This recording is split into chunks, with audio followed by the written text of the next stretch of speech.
music. Good.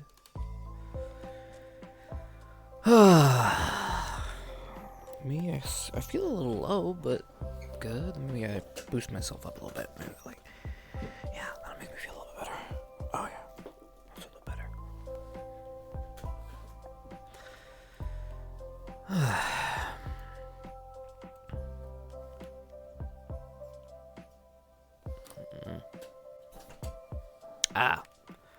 We've achieved greatness.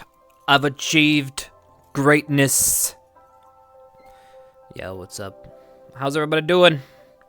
It's me! We have another podcast today for you, so thank you for tuning in. We got Gavin today, the man himself. I'm going to try to get ourselves a little bit better situated flying. Oh yeah. That's the good stuff. Done. All right, so hope you guys have been doing well, okay? And I'm hoping this Monday catches you awesomely. Hopefully you guys have been enjoying the last couple of Ascension episodes. I know they have been dramatic, to say the least. You know, I thought we were done with Fallbrook, but instead, it's all the same. We make the same mistakes, get in the same fights. You know what? I just think we've been around each other for too long. You know what this reminds me of? Ascension Academy. When you have so much power and so much greatness, but then you've been around the same people, and so they all start pissing you off, and now you just want to kill each other. But then you actually can't kill each other because, like, you know, you're you. It's crazy. Hey, Eternal Twig, thank you so much for the subby. Ari, thank you for the sub, appreciate it. Chipz hitting that Godfrey arc, I guess so. I don't know if it's necessarily, it's definitely different than Fallbrook. Fallbrook, the reason why this is different, we're getting into this way too early. We need the people here. We're starting the podcast early. The reason why this is different, Chad,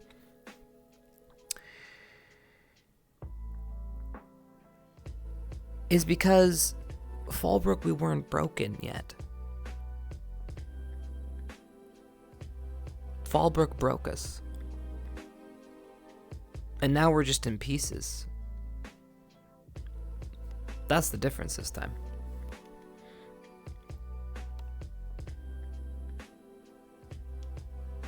I think the majority only has issues with Chipz or Jamie.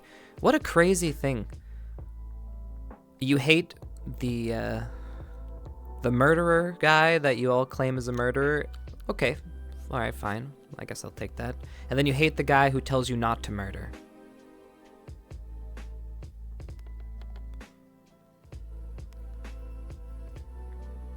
You need to make up your fucking mind, bro. Which one do you want? You can't have both. Make up your mind.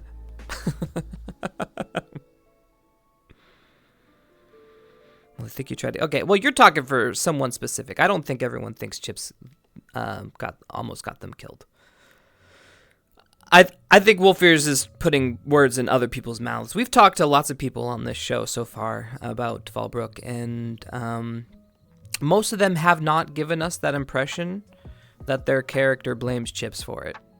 We've only gotten that from like one person, so you know, like that's a different circumstance, right? Which is fine. All right, everyone's different. I mean, we were trying really hard. I mean, we were sitting on our thumbs in Fallbrook, let's be honest. And you know, it was getting uncomfortable sitting there with our thumbs up our ass, so we were like, wait, what if, now hear me out, we break out the bad guy we just caught so then we can catch him again? Huh? Huh? We'll be the heroes! ×2! Alright, we've been killing Fallbrook at the, that's not how it went. That was just being funny. We're just waiting for people to show. Yeah, I got notifications on, so yeah, we're just waiting. We'll see if anybody's on.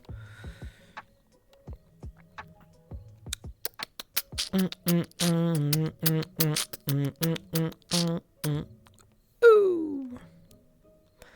Alright, I'll put send invite to send invite. Boom boom beat boom boom boom. Oh oh. And then I see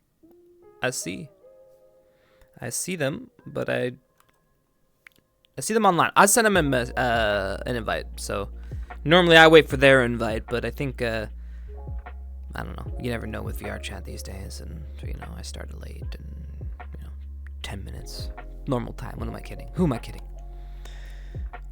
Oh, I request. I was waiting. Ah, see, I didn't get the request. See, luckily I sent. So alright, I sent it to both of them, so we'll just wait till I get it.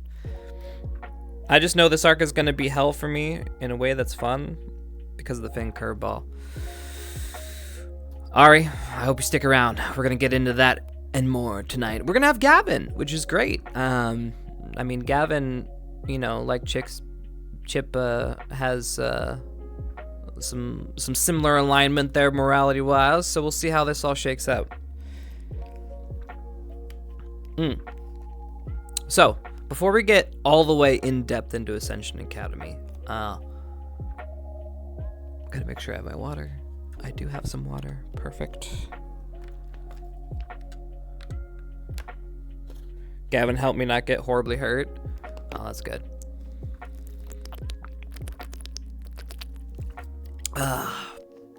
This will be a fun one today. I mean, let's be honest. Even though Fallbrook destroyed us and everyone and their mom is leaving Sayonara Ascension Academy, it's made for a damn good story. So, I mean, even with the people leaving and, us seemingly falling apart, this is good. This is perfect. It's great. It's people losing hope and deciding to go off and protect their own people and just saying, fuck, man, I can't really give the cause. We're losing our will to fight for this one cause. We're just gonna fucking protect whatever. Yeah, it's great. It's great. It's sad. I mean, when you think about it from an outside perspective with we're losing people, our peers that we've RP'd with for years, but the story is pretty good. It could have been jarring having everyone leave, but it wasn't. It definitely was interesting. You're not Core. Who the hell are you? Meow. Some random, I don't know what that is. Have you seen Core? Who's Core? I mean, Hoshi, I guess, Look, you can see right... Wait. Well... You can see right here. I am Hoshi. Okay. This is another universe Hoshi. I don't know what Hoshi this is from. This ain't my Hoshi. Alright. This ain't Ascension Academy Hoshi. What is this Hoshi? I just made this because it's cute being... Yeah, that's cute. That's cute. Alright, looks like Dagur's joining. Cool. Maybe, is he having trouble? Maybe? Maybe? I mean, this is Sora RP Hoshi. True! Sora RP. Oh. Oh, yeah, because we were all little beans. Yeah, I think I remember that. So Sora was more like a shonen, I'm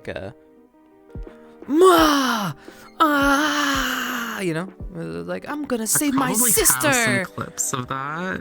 Oh man, yeah, dude, I miss Sora. Sora was fun. I did not get it on my end. Oh, can you try sending something to him? Maybe he'll get it from you. Request send me then, Dagur. Request of Oshi. The little. Oh, wait, no, it's just it's in right. They can't get off. I forgot about it. The little gades. The renegades and then the little gades. Oh my god. Dude, that was another time, bro. Oh man. Yeah. You know, I mean, I'm ready to go back to the club though. I got the suit. I got the birthday suit. Not gonna. Oh, you want to see? I have another new outfit. Okay. Alright. There. Now, this is a Hoshi I kind of remember. Oh, although the outfit is. But yeah, the outfit's cool. Fancy. Though. Yeah, very fancy. Yeah. Yeah. Right. Go into some sort of like festival. I'm here to rip off all of the gamblers. Oh, that casino Hoshi! Yeah, makes sense. You are literally a dealer. Yeah. House always wins. It's true. Never bet. Dude, okay. So I was playing Schedule 1. I decided to boot it up. It was the middle of the night. Chi-Chi was asleep, okay. And I had nothing to do. So I was like, you know what? I want to gamble, but I'm not going to use real money. So I boot up Schedule 1, right? They have like this casino in there I never got to play when I was on stream. So I go in there. I was like, all right, I'm going to gamble. Fuck, I'm not bad at blackjack, but goddamn, that house? I don't know how they were how many decks of cards were in this thing. I was counting. It was illegal. Anyways, I stopped playing that because that's just rigged. I went to the slots. Oh, yeah. I'm sure that was so much better. It was, actually. In this game, they coded it so you have better chances of winning. I walked out of there with 80K. Goddamn. I almost built my empire. You know how much I struggled to make money in that game? Is selling drugs on the streets, you know, hustling, blow to the unassuming. Yes, people addicted. I was doing the best I could to be bad, Breaking Bad, but it wasn't paying the bills. Gambling was the way. Is that the moral of the story? Oh, Yeah, yes, that's the moral of the story.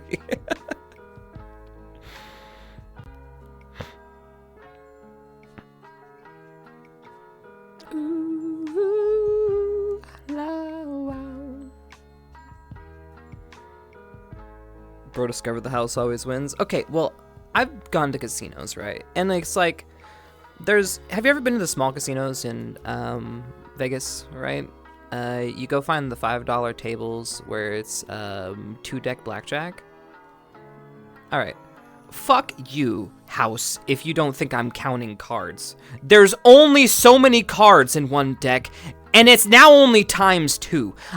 I would be a moron not to be able to fucking figure out what card is probability is happening next. And you just want me to be like, here, take the blanket drugs and the blanket drink and just don't think about counting. Don't think about winning. You can't. No, you can't remember that other card came before. Sorry, I was just mad about, you know, have you ever played 2-deck blackjack? Gambling is bad. 2-deck blackjack, though. Blackjack's pretty fun. Yeah, casinos kick people out for counting cards, but like if you have a 2-deck blackjack now and you don't expect me to remember, that's just remembering. Okay, now you're insulting my intelligence. Sure, you're counting cards. I was my brain was functioning today. I apologize, casino. My brain was working. Jesus Christ, you know what I mean? We have our guest here. Oh yeah, sorry. Gambling. So what do you think about gambling? It can be addicting, that's for sure. Well, yes, but that's not, you know, that's not. I mean, I'm not addicted. I was just. Haven't you ever gone for fun? I've done it for fun with people. Not gone to an actual casino though, but I've done it with friends. Like never gone to like Vegas or. Nope, never been. What? Not even a dive casino slot? Nope. What? Okay, well, I've played at casinos, so I guess, yeah, it would make sense that I would have played one before. We played a show at the Hotel California or whatever. No, what was it? No, Hard Rock Cafe. My bad. I was singing the song Hotel California. Yeah, they had great food, and let me tell you, I gambled, and I actually hit jackpot on slots. I did. How much? Pretty good. Yeah, I made what it was like $800-900 or something like that. Yeah, it was. One of the only times I've gambled, I just like put like $100 on roulette and then on like black or red or something. And Okay. and then won, and then it was like, all right, I'm done. Okay. I mean, red and black. I mean, makes sense. 50-50 odds. Might as well. I mean, you're playing the statistics. All right. It sounds like we need to take you to the casino. All right. Here it is. If we survive the North, Gavin, we go to the casino. I think he's I a better dick. win. I better win because if I don't, Shizu will have my ass. Gotta pay the bills, bro. You know, she ain't cheap. She ain't no cheaps. She has. What should she buy? I'm just glad when she went on her spending spree, it was, one of the professors that decided to give her access to their bank. That was their fault. I imagine they were decimated. Yeah, if you remember Professor Carver, he decided to give her some money to just use it for I this, forgot. and then never went back to get him No, she had his the voucher back. yeah. She had the whole checkbook Mm-hmm. or whatever his ledger. His ledger. Yeah. Yeah, the ledger, whatever it is in Ascension time, of pretty much their checkbook or whatever Monetary today's notes or version of whatever. Yeah. pretty much his stamp of saying I approve of this purchase. And she just went on a spree and was like, I bought a lot of clothes. How much? Yes. She single-handedly destroyed Eos. That's why they couldn't afford. What happened? The Civil War hit. They couldn't afford to rebuild. No. Blame I Shizu. can't believe this. Blame Shizu always used the blame Shizu. boat money for clothes money. Yeah. Well, I mean, Shizu, I don't think is really worrying about money right now. Last episode got the mask. I mean, that was a long time coming. Yeah. Also, shame on you for keeping your girl waiting, bro. I did not know it would be that fast for her to grab it. She was just there patiently, just going, la la la, just sad, alone, Shizu, in the front, and just, you weren't there. At the Okay. same time, I was like, gotta make sure people don't do something stupid. Alright. Well, you gotta, when Shizu's around, you gotta make sure they're protected, Gavin. He's the one to talk. Okay, whatever, fuck you guys. Listen, I am friend. Different. What is it? Degrees of responsibility. Right. Like, he's got way more responsibility than I do when it comes to consoling and being there. Okay. Oh, heavily. Yeah. Are you okay? Do you need a moment? Are you eating Yeah. something? Yeah. Are you like mid dinner? I totally could not find any food, so I just grabbed a bunch of bags of chips. I mean, I don't mind, but have at the. What are the chips though? Are they good? What? Yeah, gotta find out the flavor, obviously. I ordered a random box of different, like, miniature bags of chips. So it's just an assortment of different flavors. Rando chips. Interesting. Yep. I mean, sometimes that can be really bad. Like, I've had some dud flavors where it's like puke in the mouth. The most recent one that I tried was apparently lemon lime flavored chips. Oh, no, I couldn't do it. I know some people. Are you into lemon lime stuff? I like lemon lime stuff. Yeah, It was I'll like do vinegar chips. it's like it's like close to vinegar, but like salt and vinegar, but it has that strong lemon lime flavor. So it's just like I couldn't do okay. it. Even thinking about it, it's too much. I'd have to try it. I'm not a big vinegar fan on the chips, anyways. Give me the standard Doritos or, salsa chip or whatever. I said salsa chip, tortilla chip, whatever. You know what I mean. The tortilla chips or salsa chips. Well, I mean, you dip them into salsa, I mean, I think that's. I didn't miss anything crazy last session, did I?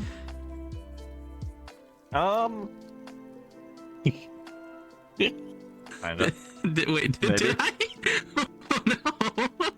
A little bit. Satch.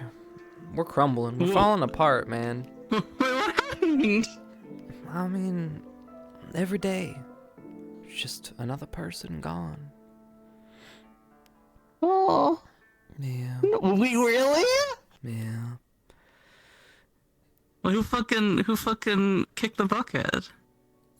No, no one died. Oh, okay. Oh. Yes, but we're crumbling. Ascension Academy's crumbling. Like ever since Fallbrook, I was actually just talking about this.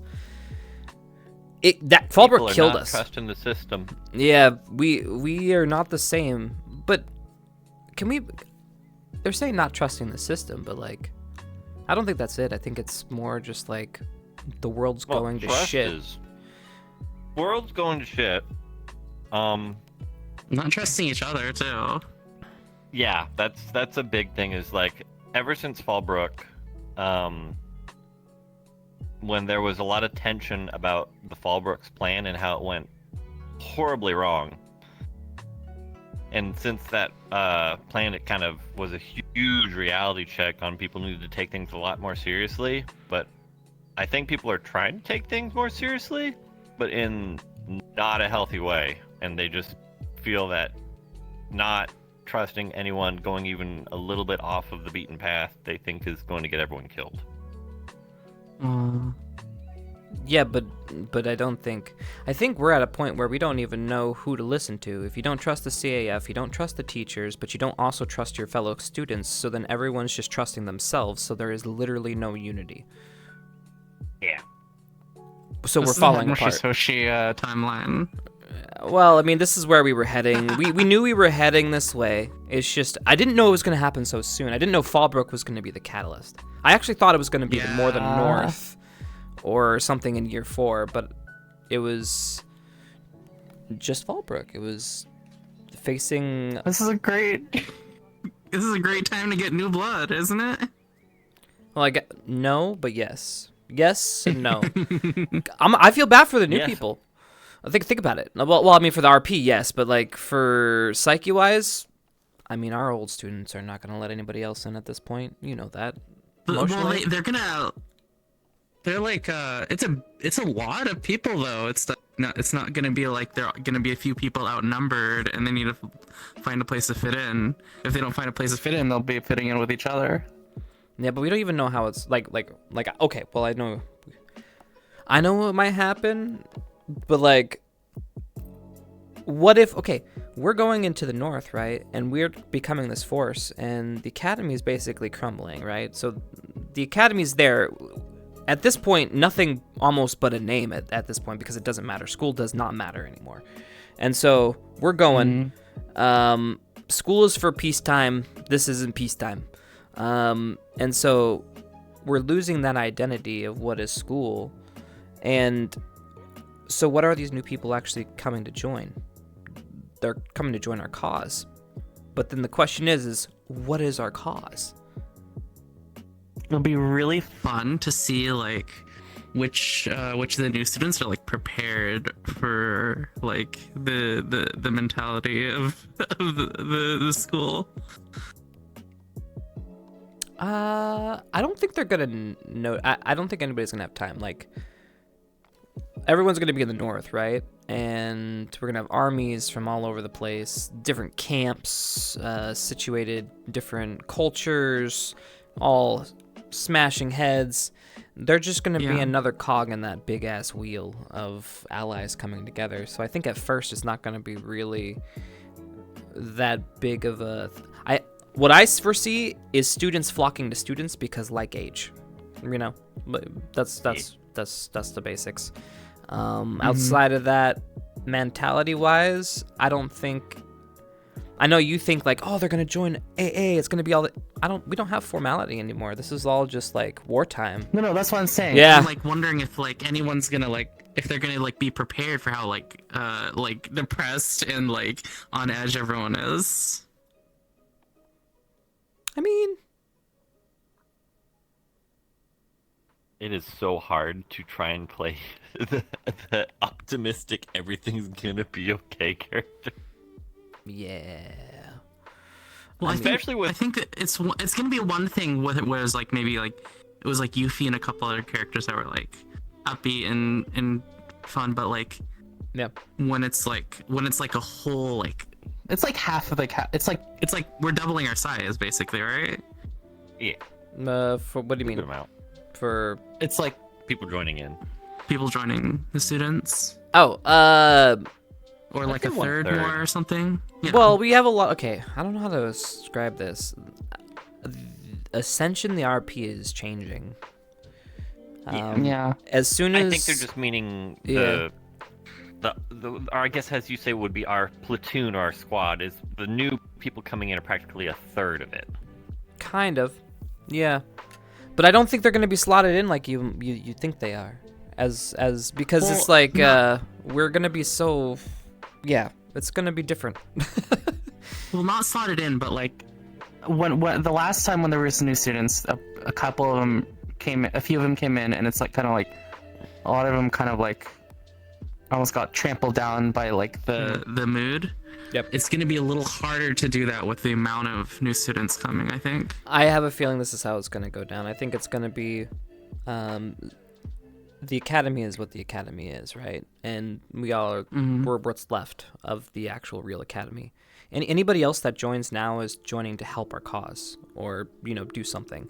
So what I foresee is honestly more of a shit, we need allies help, and then, we do something with them. They're probably gonna it's not gonna be really much of an assimilation into the AA culture. No. It's gonna But it's it'll gonna also be like yeah. it'll be a big test though for a lot of the old students for them to like work with the new people, I think. Yeah, well, I mean, it's always a test for us to work with people. I think anytime. I think the whole North, can we work well with angry Northerners? I don't know. That's the question. It's fine. You just gotta butt heads with them, slug it out in an alley, and you'll become best friends. Smash him in the face, smash! Oh, she's so uneasy about all the barbarian fighting last time. Yeah, Hoshi, you wanna make some friends up there? Just take a mug, smack someone across the head, and just become friends.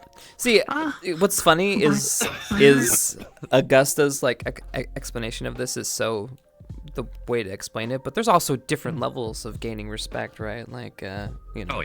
showing strength, and it's just showing strength and it could be in Arm any wrestle ways. someone. I mean, it could also be proving yourself. They see you do something of a feat of strength, or see you do something that is strong, right? Like, it doesn't necessarily have to be you smashed him in the head with a fucking club, Oonga Booga style. Probably majority of it is, but A lot of them like that up there. Yeah. yeah. But like, if they're a frost giant, they're definitely gonna love the Unga Bunga style. but if they see you like say fell one of those big ass creatures that we took down, there'd be some respect there, Like they're not gonna be like, okay. But anyways. Yeah. All right, Gavin. So I mean, we've obviously been through Farbrook. We're falling apart at the seams, and no one really knows what's happening tomorrow. Will there even be anybody there tomorrow? I mean, how are you holding up with all of this, with people leaving? And I mean, God, this whole arc so far literally seems to be a repeat of Fallbrook. So I don't know. Are we gonna go down the same route? And are you gonna do something different this time? What do you mean different this time? Well, I mean, I think I'll speak for myself. I think Chipz learned that he needs to reach out and try to rely on other people, like, you know, Hoshi and his squad mates, you who might have similar ideals. That's what he learned in Fallbrook, was he should have gotten like-minded individuals and not try to stand alone, because standing alone put a target on his back, and that's why he was brought down, kind of a situation. But if there was more with him, maybe we could have had a more amicable kind of a Hoshi desperately running through the streets. He's right now trying to see, or trying to feel out more of like who has similar mindset. Like after Fallbrook, after seeing what Chipz did at Fallbrook, honestly, he said, yeah, maybe there was a better way to do it, but he kind of viewed it as like, I don't think Chipz was in the wrong. I think he did the right thing. I said, like, we should have stopped everything. He feels we should have spoke louder. Was actually correct. Yeah, I think that's the thing. Like, people were too, like, they were saying it, but they weren't about it, you know. Yeah, and then there were people saying like, well, if you stopped it, then those people out there wouldn't know what to do. I said, we're in town, just fire a flare to call them back. Mm-hmm. Right. Yeah. It's like everyone kept trying to come up with excuses when it went sideways of saying, no, that was the only option since we already committed. I was like, no, you're allowed to not commit before you break them out. I mean, isn't that the thing? Like, you need to be able to.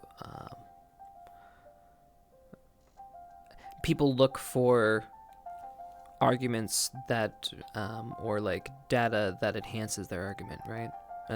You know, information bias. Yeah, exactly. Information bias. Yeah, it's one of those things. But yeah, difference-wise would be that, yeah, after seeing how Fallbrook went, he did notice how Chipz and him share some similarities on, like, murder shouldn't be the go-to that a lot of people tend to go to solve a lot of problems. Like, there is alternate paths to take, and sure, it may be a little bit harder. Sure, maybe killing is the easy path and it'll get it done, but if you don't kill the person or, you know, attack certain people, and you can change the outcome that you want it to be, you have an ally, or at least an acquaintance that is no longer against you but with you. Like, you can bring people together. So I have my argument for this question I'm about to pose to you, but I'm curious as to how you would respond. So, someone who's goody two-shoes like you, and or I guess Chipz, he's a little less. You're a little bit more on the goody two-shoes side. Chipz is just all over the place, but he's more moralically straight. So you have your morals and you're going down it. But if you, what's the word? Fucking hell. 1 second. You got this. I just, something just happened. 1 second. Sorry. Hoshi, take over. Oh shit. Hoshi, take over. You're in charge. Did you, I think, you were telling us back then, the, Garm situation, that, like, during the whole, like, meeting thing,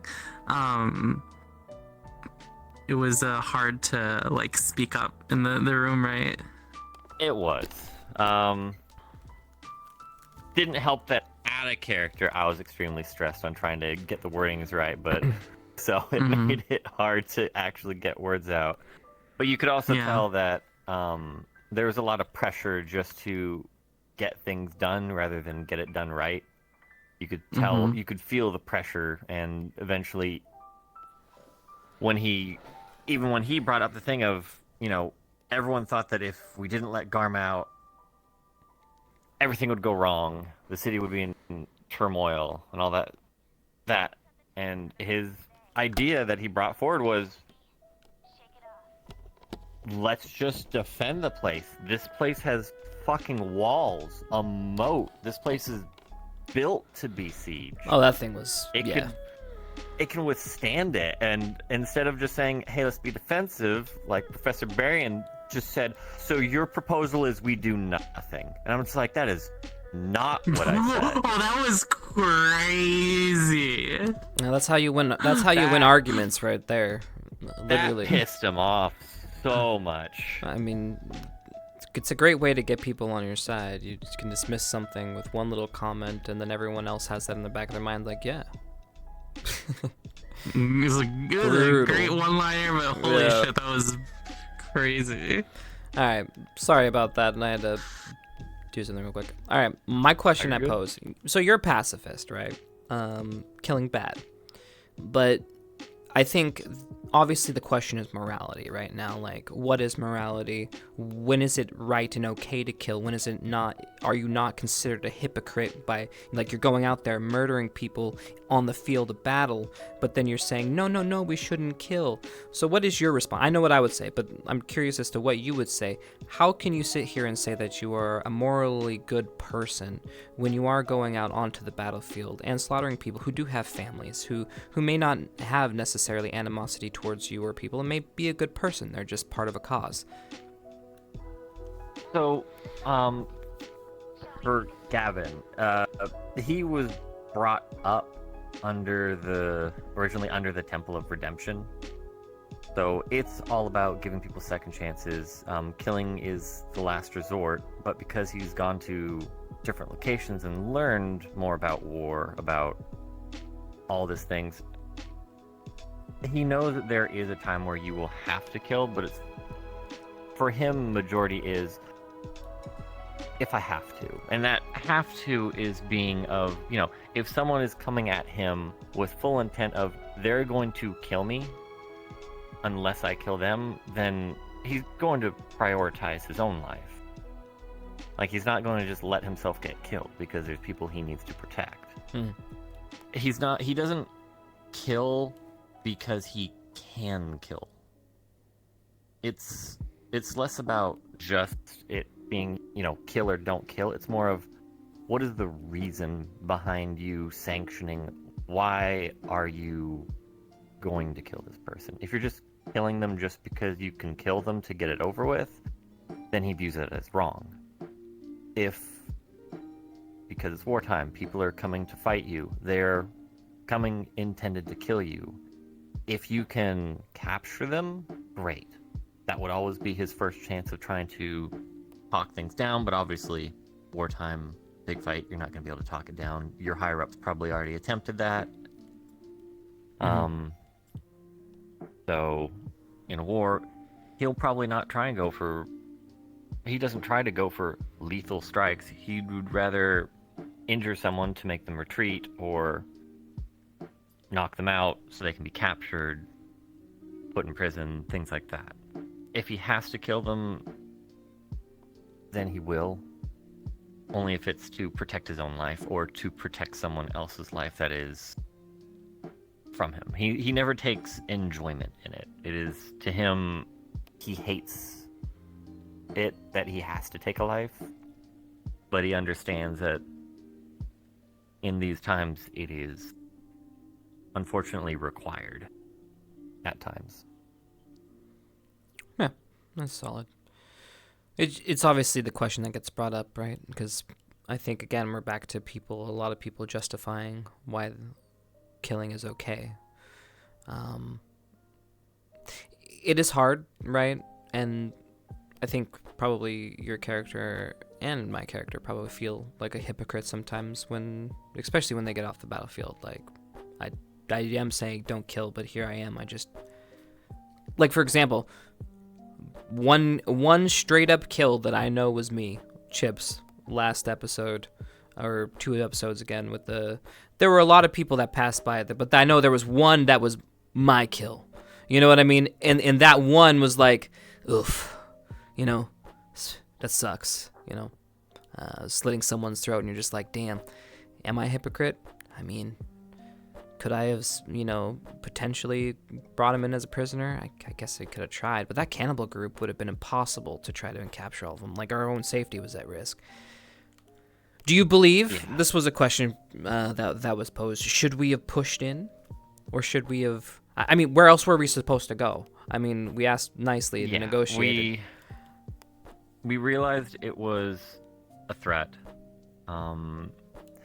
It was also, even though there is the potential that we could have avoided that threat, it was very clear that they were cannibalistic. If they were not taken care of, people who were fleeing from the north-south were just going to get captured by them, killed. We couldn't get past it. We had to go through the pass. Oh, we couldn't even get past it. Okay, no, yeah. They were guarding the pass. We asked for passage. Oh, okay. Yeah. Okay, yeah. Because I wasn't up near the front. I didn't know if there was. Yeah, that was my job. I was sent to negotiate. We negotiated. We were trying to negotiate passage, and we were going to give them food or whatever they wanted. They wanted to eat Augusta. Oh my god! And then they attacked us, and then you guys came in. Oh, and then yeah. Yeah. Okay. Yeah. Yeah, I remember. I remember that now. Yeah. But yeah, they were. In his upbringing is what we even attempted to give them second chances, things like that. We even gave them chances to leave. Because I remember Barian saying, if they leave, let them leave. If they fight, we do not capture, because all they'll do is, if they're wanting to fight us, if they get a chance to break out, they'll simply try and kill one of us. They are too far gone in their ways that they don't plan to try and cooperate with other people outside of their own.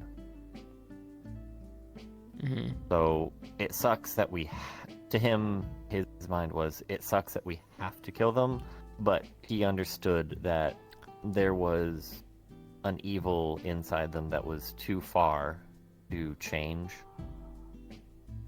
They weren't someone who was willing to change. That if they were left to their own devices, more people would die. Yeah. And then we didn't just like kill a few of them. We wiped that entire encampment. Oh yeah, no. Well, we had, because they blocked the pass. We couldn't get through. And in their encampment, we saw what they did. Like, it was crazy. Yeah. They were probably capturing travelers. Like, Chipz didn't hear about any of this. What did you guys find?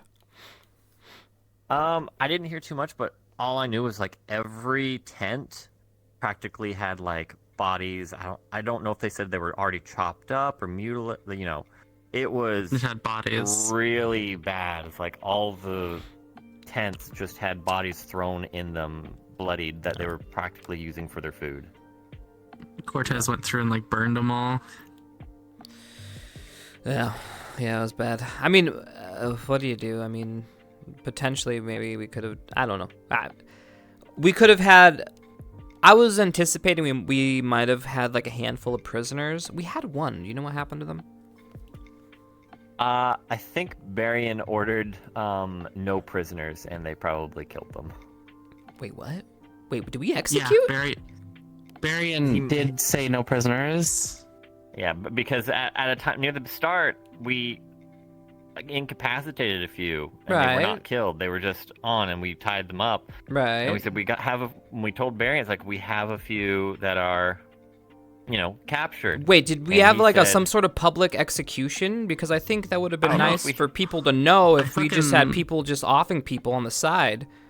I looked away, and I guess they were killed at some point. Yeah, I was... Okay, so we didn't kill him. I'm getting confirmation that no, we didn't kill the prisoners. I guess another cannibal killed the cannibal, so we're okay. Oh, okay. All right. We didn't go down that route. Whew. Thank God. Oh God. Now I'm sitting here going, This is worse than I thought, bro. I gotta think about what I'm doing next. Okay, thank God. All right, we're fine. Okay, that's good. All right, but yeah, no, cannibals were bad. All right, yeah, was it the best situation? No. Did we want to fight? No. But negotiations went south, and we had to move. It was at that point they became a threat and attacked us, and so I will say as Chipz though, I wanted to stop and try to negotiate one more time and parlay when we got to their camp. I really wanted to parlay one more time. But we were... Since we basically routed them, right? Yeah, we had destroyed them. At that point, we had them surrounded. We could have negotiated maybe a possible surrender. Obviously, they probably wouldn't have. But at least that would have made me feel better. At least try, Honestly, right? With how Barian was, I don't know if he would have wanted it. Like, Barian was... Varian feels pretty brutal. he was brought up to be a slayer, pretty much. Like, his designation is towards Blackguard and demons, but because of that upbringing, he is very much of, if something Kill is the tainted, right? a threat, you take it down, so that way it doesn't kill more innocents. And But- these were just people that were killing innocent people, not for any reason other than we can kill them, we can eat them. Plays Yeah. devil advocate here, then why is Finn okay to live? I don't know. I can't remember if Finn killed a lot of people. I mean, think he's also very... Well, He- he had a pretty good chance of it when he did the whole thing. We also know that he was darkness infected, like heavily. He listened to the whispers. He went down the rabbit hole and could not come back out. Like he went too far down the rabbit hole and got twisted. Learning about him through the time of while he was there, like understanding a bit of his story, especially from Rise, she learned a lot about him. And even right now, now that we have him as a prisoner, even though he's a bit mentally screwed with who knows what happened to him in the prison from what he's been saying. yeah. Oof. But by the sounds of it, and this comes back to my character of the redemption of everyone deserves a second chance if they are actively seeking a second chance. It doesn't mean he can be, his actions can never be forgotten. Like, he did what he did. He will have to come with the consequences. And you can't, negate that. And he's not like a active threat right now, right? Right Since we got him now, captured. and because, that's why Mhm. Gavin advocated to let him have a chance when he said he could help someone. Which everyone looked at Gavin badly for that one. But that's his teachings. Mm-hmm. All right, so he's a Someone- Pally upbringing. So why is yours so different? Explain that to people. The witch, the paladin upbringing. Yeah. So if he's so, Slayer, He- Paladin driven. So That one was Varian, Barian, right? Barian's yeah, the Barian's the Slayer Paladin. I'm curious on you. he was in Halsad. That's where the Temple of Redemption is. So it's all about understanding that people will do wrong. It's inevitable. Like, no one's perfect, and there are going to be times where people will be tempted and do wrong. His obviously he was tempted by the ultimate evil. Fell down that hole. He is now at least in Gavin's eyes, because of how he's acting, he's worried that it could be a trick, but he did this to Garm. He did this to other people as well. Is whenever they did bad, he always tried to offer them a chance to redeem themselves. Were you in the room with him when he did the shit? Yeah. So, all right. If you're on the fence, I mean, Chipz obviously did not approve. He would have not approved this. What was going through your head that you thought this was okay? Which thing? So yeah, go ahead. You tell. Finn, looked at Tia, and learned that she was cursed, and this was curse last session. Yes. Ooh, And okay. this curse I found out a little bit later after he broke it, but this curse was apparently killing her. Oh. And he offered to break it, and he simply asked for the book that he saw she had, as well as needing his wand to focus. Oh. And the other thing that he added was he would relay information. I'd have to go back on my VOD to remember the exact thing that he promised for information telling. But he promised to divulge a lot of information that he was keeping secret. Oh. Or one of his things that was a thing. Another thing that kind of pushed Gavin to do this was the information, because Zachary told him is Finn trusts you. And he's like, before we get to Isadel, you got to do what you can to get him to divulge as much information as possible. So when he offered this, and then we kind of looked to Tia and said, Tia, this is you, this is your personal stuff. It is 100% up to you if you want this, but if you want this, we'll back you. And Finn is wanting to prove that he can change, and he wanted to have someone extend an olive branch to him That's to let cool. him actually prove. Did So I know the session before last session, Rise was like really wanted to chat with Finn, and was barred from it by Marion, I think. No, Did she get the chance? Did they get the chance to?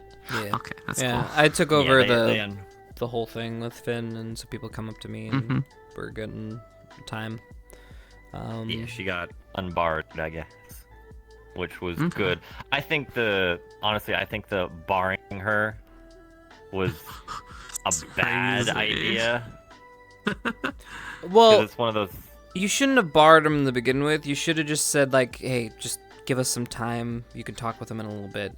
I think everyone just needed some time to figure out if he was sussy baka. Yeah, You know what I mean? Fine. But saying Rise is specifically barred from talking to Finn, and from what Yeah. I was told was like, if you see her talking to him, arrest her. I was like, what? Well, yeah, it was very, ruined. I don't know, makes her feel alone. Kind of a situation. Made her feel not trusted to talk to someone Right. just because of what happened. I was like, you have to let her face her past. But If you don't, let why her should she show that- trust their judgment? When they're questioning her judgment, when I'm sorry, I'm getting into some back and forth mind games, but how can Slimu sit here and take that shit when they've proven that they can't be trusted, but then she can't be trusted? This is. You know what this sounds like? All the people who are trying to do good are getting put down by people who are up to no good. You know what I mean? I think everyone's in a huge whirlpool of no one knows. I think a lot of people have just lost the ability to know how to trust. Okay, Or to what give we're doing chances. is we're some of us have become very extremists. Fuck it, break his legs. He won't be able to Oh, get up God. now. Fuck it. You know what? Just snap his neck. It'll be over with. We don't have the baggage. It's too logical, man. Where's the emotion? Hoshi is out here between everything, like because she's like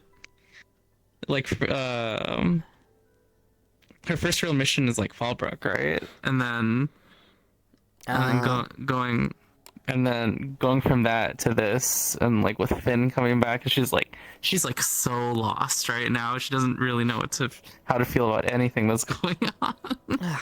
Well, it's just we're falling apart. Any, but the funny thing is like we're falling apart in a rich kid bratty way.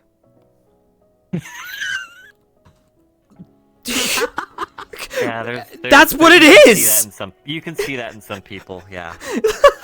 We're privileged Ascension Academiers. Yes, we've gone through some hard shit, but we've gone through some shit and we've survived some really fucked up shit, but we're letting the small potatoes fuck us up. No, she just wants everyone to get along. There's a few of us that just want everyone to get along. I don't know. I don't think we can get along at this point. I think that comes with time. We've been around each other for a long time. There's enough things that have happened over time that have amounted. Yes, baggage. And Yeah. Whether it's good or bad, there's just a lot of it. And it's weighing everyone down. And they're just ready to unload it. And that's what people are doing. They're putting their bags down and saying, this is as far as I go, Ascension Academy. And, man, Sage.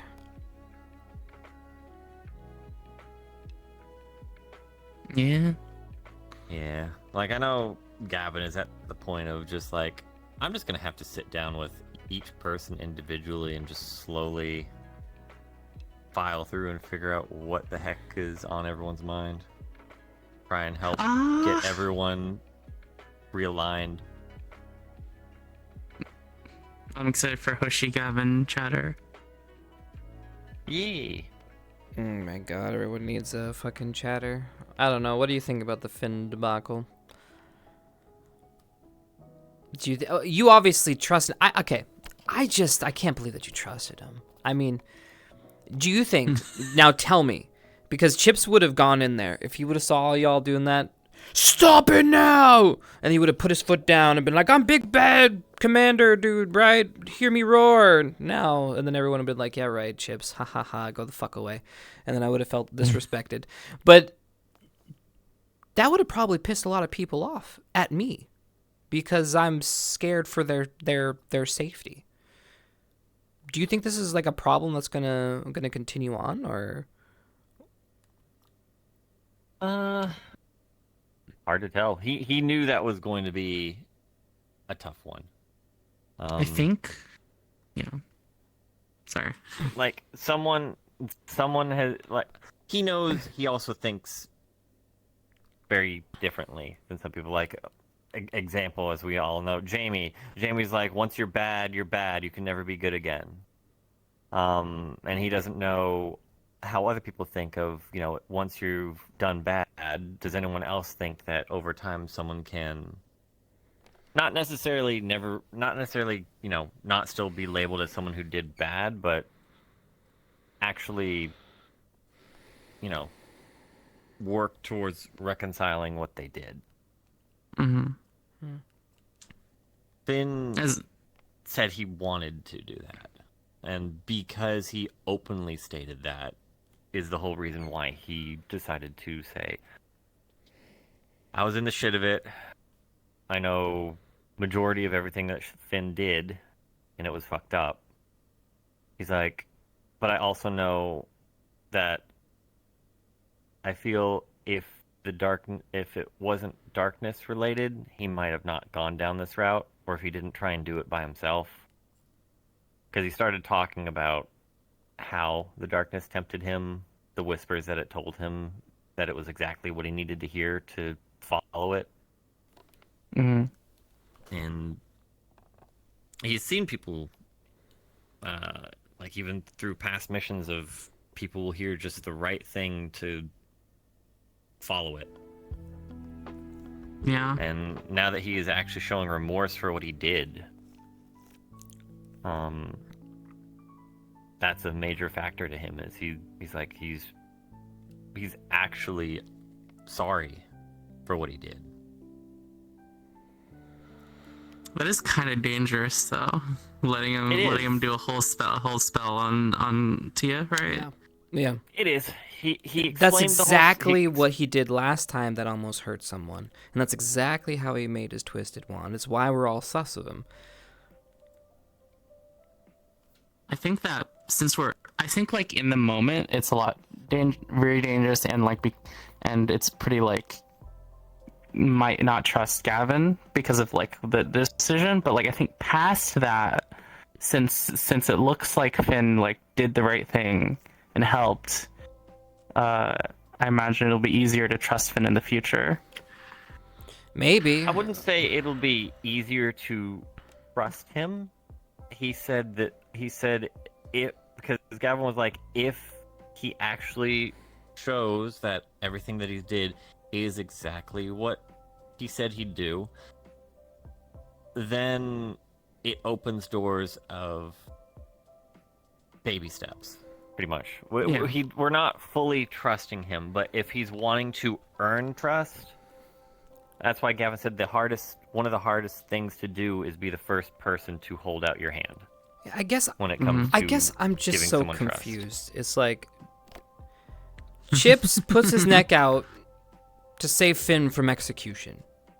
And then he stays up all night, getting no sleep, mind you, the whole time, because he was then worried about getting shanked because no one likes him, and they were going to shank Finn in his sleep. And then I come to find out, we put him into a fucking box the next day, Chipz strung out, and then now you guys say, well, we might be able to trust him now, we let him do a spell on us. What the fuck? Make up your mind, kill him? Or are you going to let him do work voodoo on you? Well, I mean, it's different parts of the school. I was gonna say the people who were in there was me, Rise, Dar.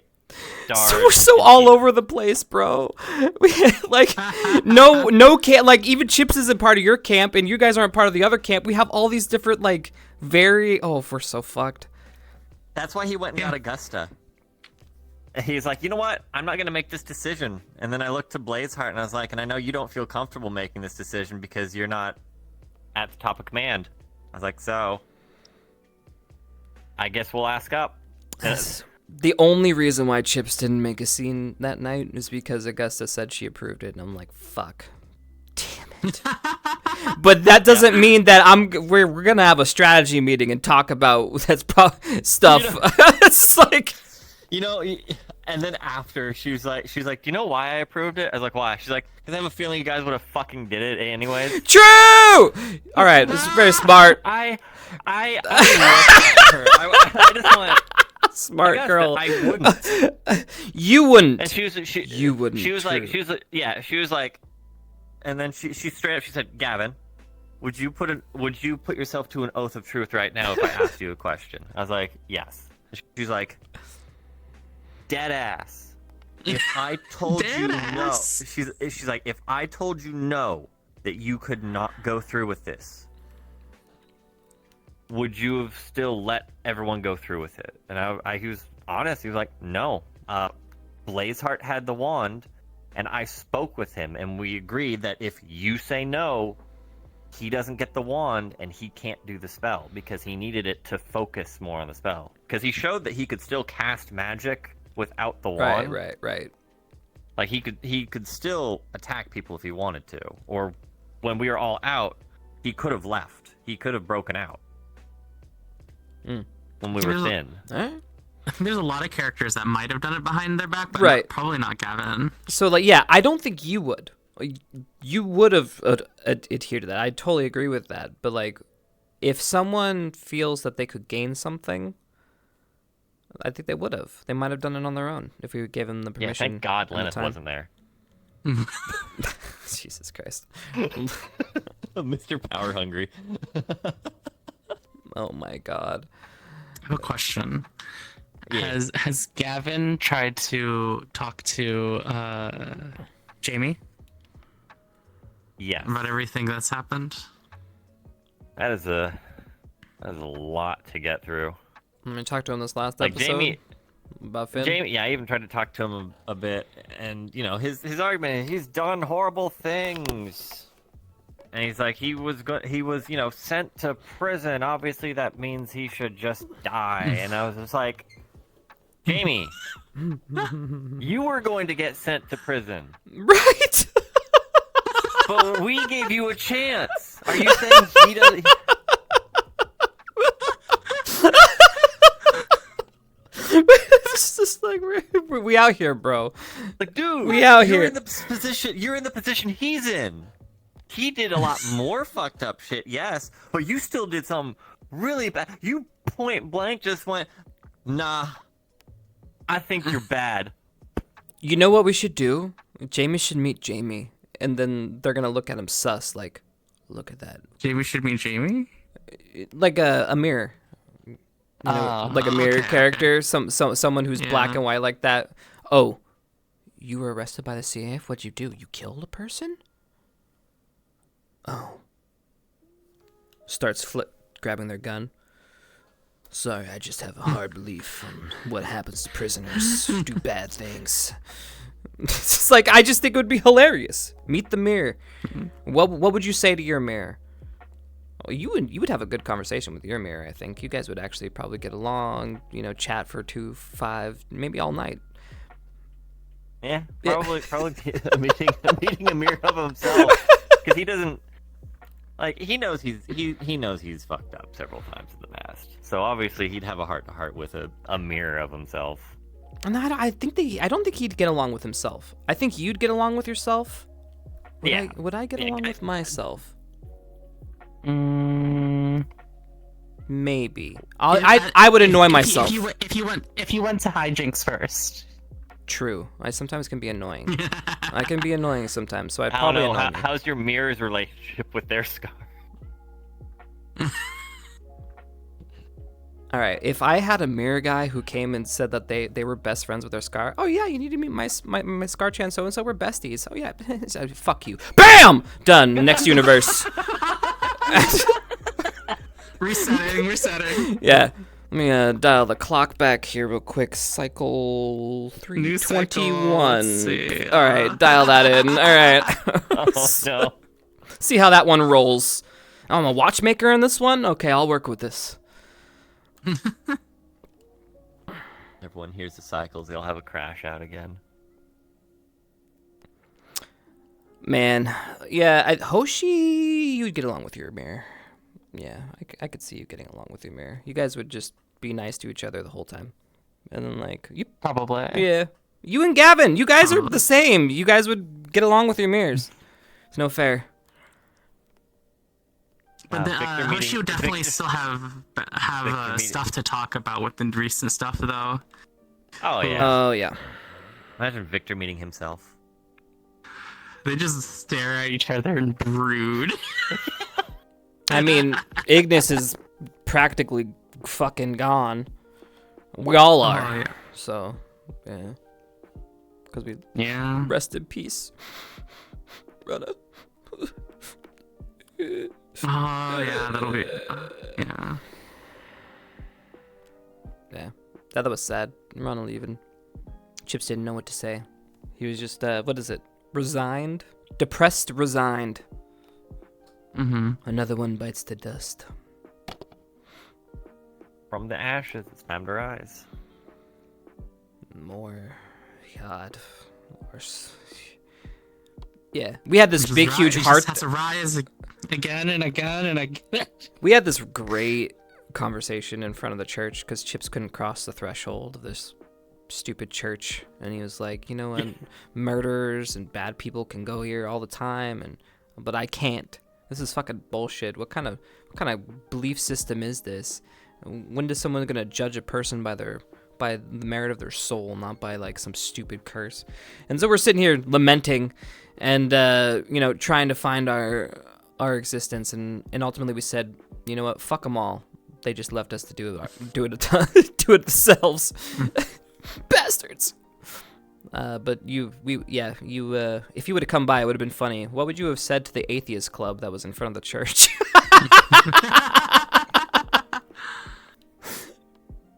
Oh no, it was. I was actually one of the people that brought it up when I saw you guys standing at the door. I was like, guys, what? We have people who literally can't walk in here. And Zach looked over, it's like, oh, right. Guys, we're gonna move it near the door. Yeah, it was funny. Yeah, I guess they had some weird religion thing going on. Yeah, supposedly towards the end something happened. I don't know. Chipz is whatever about all that stuff. Yeah, I have no idea. They're telling me of like, yeah, some runes glowed about something. I was just like, Sounds like graffiti Yeah? to me, bro. You do you, boo. Yeah, exactly. Yeah. You got mushrooms on you? I'll take some. I was like, I have my goddess. I know she ain't up here right now. Yeah. No. Well, I think that's the thing. It's like we're in this world where everyone has all their different gods, but then we're learning as we ascend in our journey that they're just beings, powerful beings, albeit, but happen to be worshipped by lesser beings, most of them. And so what is divinity? What is truth? And where did we come from? So like our whole creation mythos starts going out the window, especially when you become worldly traveled in a fantasy setting like this, right? Like, what is religion in and of itself? But for us to understand, or at least try to glean an understanding, or gaslight ourselves into understanding, whatever you believe in, to give us hope. While we're on this earth, this fucking fucked up place that all this shit happens, there at least is a glimmer of hope that there might be something after this fucking piece of shit place of hell that we reside on. Calm down there, Play-Doh. Right. All right. So now, we have this religion, but we're in a fantasy world, and there's all these different religions, and it's my god Gaia, my god Malar, my god Jack Off. You know what? They're all there, but like Oh! but like who is God? They're obviously not the one God. It sounds like they're a God, which you happen to gain some worship through, and maybe some inner peace. But like, that doesn't give me the creation mythos. Where did we come from? Why are we here? What is our purpose? There is no God out there that is describing any of this. Gaia, she's not saying shit. Malar, he's just an angry werewolf. Like, these are just powerful beings, not really anything. And so you sit here, right, and especially as Chipz, right, and you're having this whole, like, crisis. Darkness is coming. The only thing we have been shown is darkness, and that is the only constant. Then where the fuck is the light? It's obviously not God so-and-so who sacrifices a random willy-nilly because they, didn't go with the gods. That's not some light that I would subscribe to. So where is it? Why do we have an absence of light in this world? Over here.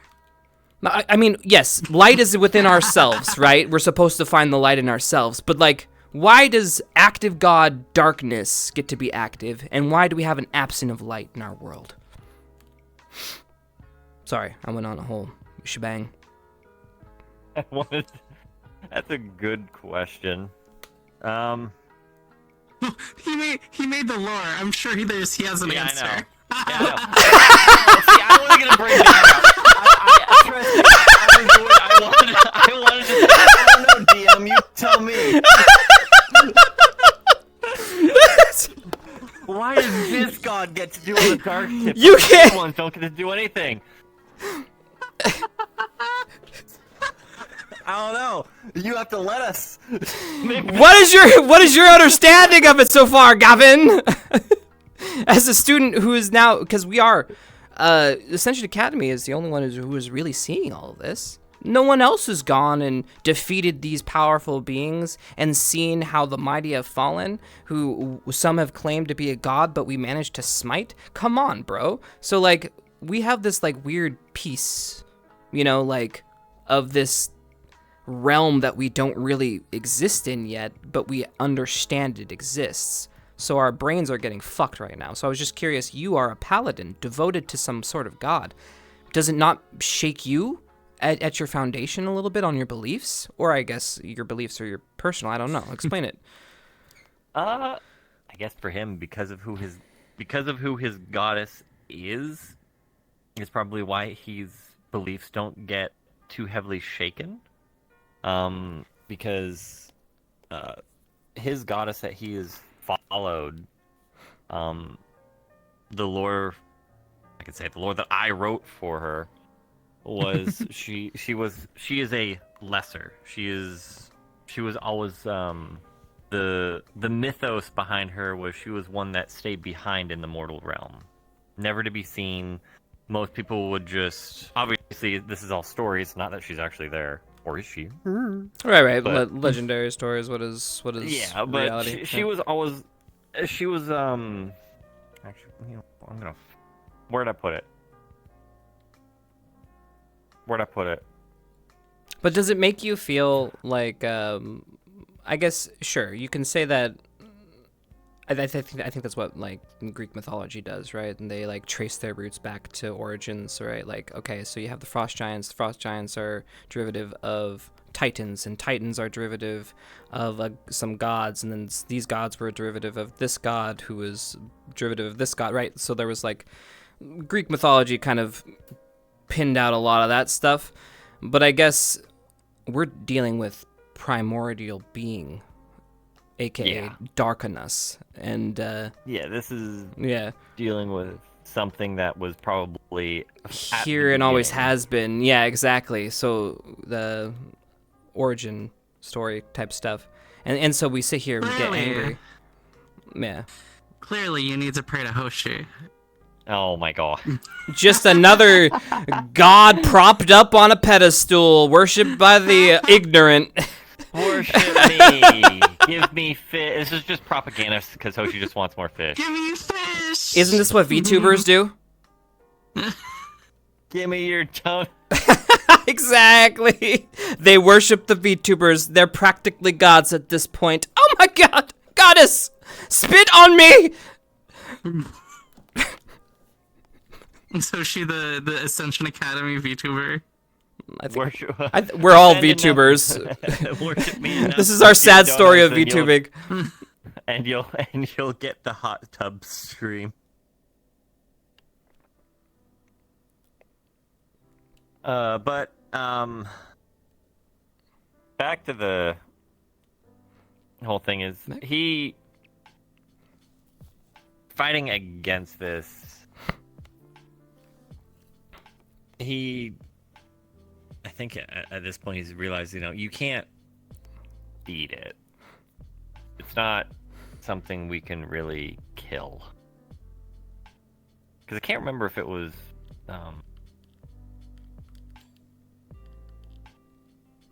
I can't. Sometimes I forget what was in character knowledge and out of character knowledge. No, you're fine. You're fine. But, You haven't done anything. but I remember like a long time ago, it's like darkness is literally a part of everyone. Like everyone has a trace of it. Do they ever try and touch it, or it's that dark intent that is Yeah. in everyone's potential. And the more you lean on it, the more it grows, and then the whispers start to show, kind of thing. So basically, So if we were to put on our tinfoil hats, right, and this is speculation, Chad. All right, so then our world, for whatever reasons, slowly started more wars, more hate, more whatever started spreading, and so darkness continued to grow. And as it continued to grow, the veils started getting thinner, and as the veils started getting thinner, our guard against the door started going down because, well, everyone's making more dark choices, which, if we follow along with the story, well, I mean, look at the Academy. We are literally been around. If there was any exposure to the darkness and scientists were to, like, look at us over the years, they'd probably be like, damn, they were ground zero getting exposed to this motherfucker for years. No wonder they're at each other's Yep. throats. Yeah. No, I mean, yeah. What do we do, though? Nick is. If The we- real darkness was the friends we made along the way. Oh my god. Damn. I would hope it's not friends we made. That's what it feels like right now. No hope. It's crazy right now. Yeah, I'm hoping we can get out of here. Oh. Is Gavin finding solace in his God, or how is Gavin holding it together? Because no one else is really feeling any hope right now. A part of it that has helped him hold it together is because he's still trying to find his proper path. So he's still hunting for himself, but at the same time, Barian kind of has been teaching him and gave him that charge of, he needs to. Varian has seen how everyone is slowly losing hope, he said, and he told Gavin that he needs to be someone who can keep that light a flicker, even in the darkest of times, and he took that to heart. So he's been doing his best. Does he get down at times? Yeah, but he makes sure to kind of put that, those emotions. Put that over there. Yeah. I'm gonna put that here for when I have some me time to actually sort myself out. But while I'm helping others, I can't crack right now. Fair. And we've talked a lot about. Isn't this refreshing? Yeah. Well, we've talked a Compared to the lot. last few. We've talked a lot about depressing end stuff, end game, last couple episodes, Fallbrook, last arc. But we've obviously had a story with you for many years. So I'm curious. Obviously, Gavin's changed over time. What kind of character growth have you seen out of Gavin at this point? Like, it's been 4 years. He's got Shizu. I mean, you've lost friends. I mean, like, I'm just curious. Okay, what was the worst moment in Gavin's history at the Academy? What made Gavin ever doubt? Has there ever been a moment? And it might have been just worded bad, but the thing that hit him hardest was when he was still in Ardent Vale. Was when he was told that because of being touched by the darkness from years prior, of when there were several of us that made it through and were found in the circle, and then all of us were having those visions and all those things. His squad leader told him that the reason that he couldn't do certain things and why he was left out of things was because they said because of that they couldn't fully trust him, and that's what started the whole him getting a lot of. It kind of broke him, since he was trying his best to try and do what was right and trying to help people, and then being told that later on that the whole time he couldn't be trusted, and then he started to spiral. You and over Chipz time, need to he make a realized- friendship club where we just talk about this stuff, because it sounds like all the people who tell us that we're not to be trusted are the ones that we aren't supposed to trust. Yeah. Obviously, he later on got to learn that that wasn't everyone's viewpoint, but it was just told to him in private, and he didn't take it well. Well, yeah. I mean, that would hurt. I mean, the squad that you've been with for so long, then you realize that you've been excommunicated, literally without even being told. You were shunned. Was it? There's a word for that. It's silent. I don't know. You got the silent treatment. Yeah, it was pretty much a silent treatment. He would be told things when it was absolutely necessary, but he was never in the circle of the know. It was just Silent band, or if something. it came Shadow band. Yeah, Shadow band. shadow band. Shadow band. Shadow band. That's the word I was looking for. Yeah, if it was absolutely prevalent that he had to know, then they would let him know. But if it was more of the kind of information that everyone was getting to know, but they had the option of telling him or not, it was always nah. That's Ugh. crazy. That's actually you of all people. So 'cause basically, the darkness, is playing fucking 5D chess and fucking us up, bro. Yeah, they said because he was touched, they never knew if anything they told him that he could turn or it would know, and no one knew fully what it could do. So they just assume because it could. Take them any time, and who knows what else. They're just like, we don't know what it can do, so at any time you could turn on us. And then he got upset, and one day was just like, you can't trust me to tell me anything yet. Sorry, as a DM, I'm Yet sitting here you going, trust this me actually enough worked to so make sure well nothing because this kills is you. what I was I was like, it's doing with all of this, like, and so as a what DM, is I'm it? smiling right now, and I didn't know You it was trust me doing to it this be a- well, so I'm just be a smiling, body going, in front of you, yes, pretty much. That's it. we have been doing this for years and seeding this for years, and it's working out well. Sorry, I was just Man, they did get Gavin dirty. yeah, I was just patting myself on the back because we picked the people in the circle for a very specific reason. And what the darkness intent was, and God, is it playing out beautifully for years. Are you gonna do another new circle? A new circle to fuck with everyone? Oh my Or just like God, happen? the circle of gaslighting. God damn, Jesus Christ. It is great. It's just to sow a seed of doubt is all it takes, you know, like just one little doubt, and then it festers over years and years, and then it accumulated until you just finally left. Yeah, and after he left, he said, he's like, he told them, he's like, I don't hate any of you. He's like, but that was too much. He's like, it felt like they didn't fully trust him, so he felt it would be better that they brought someone in that they could fully trust. And he was going to work on himself, and that's what he has been doing since he left, is he's been talking to other people.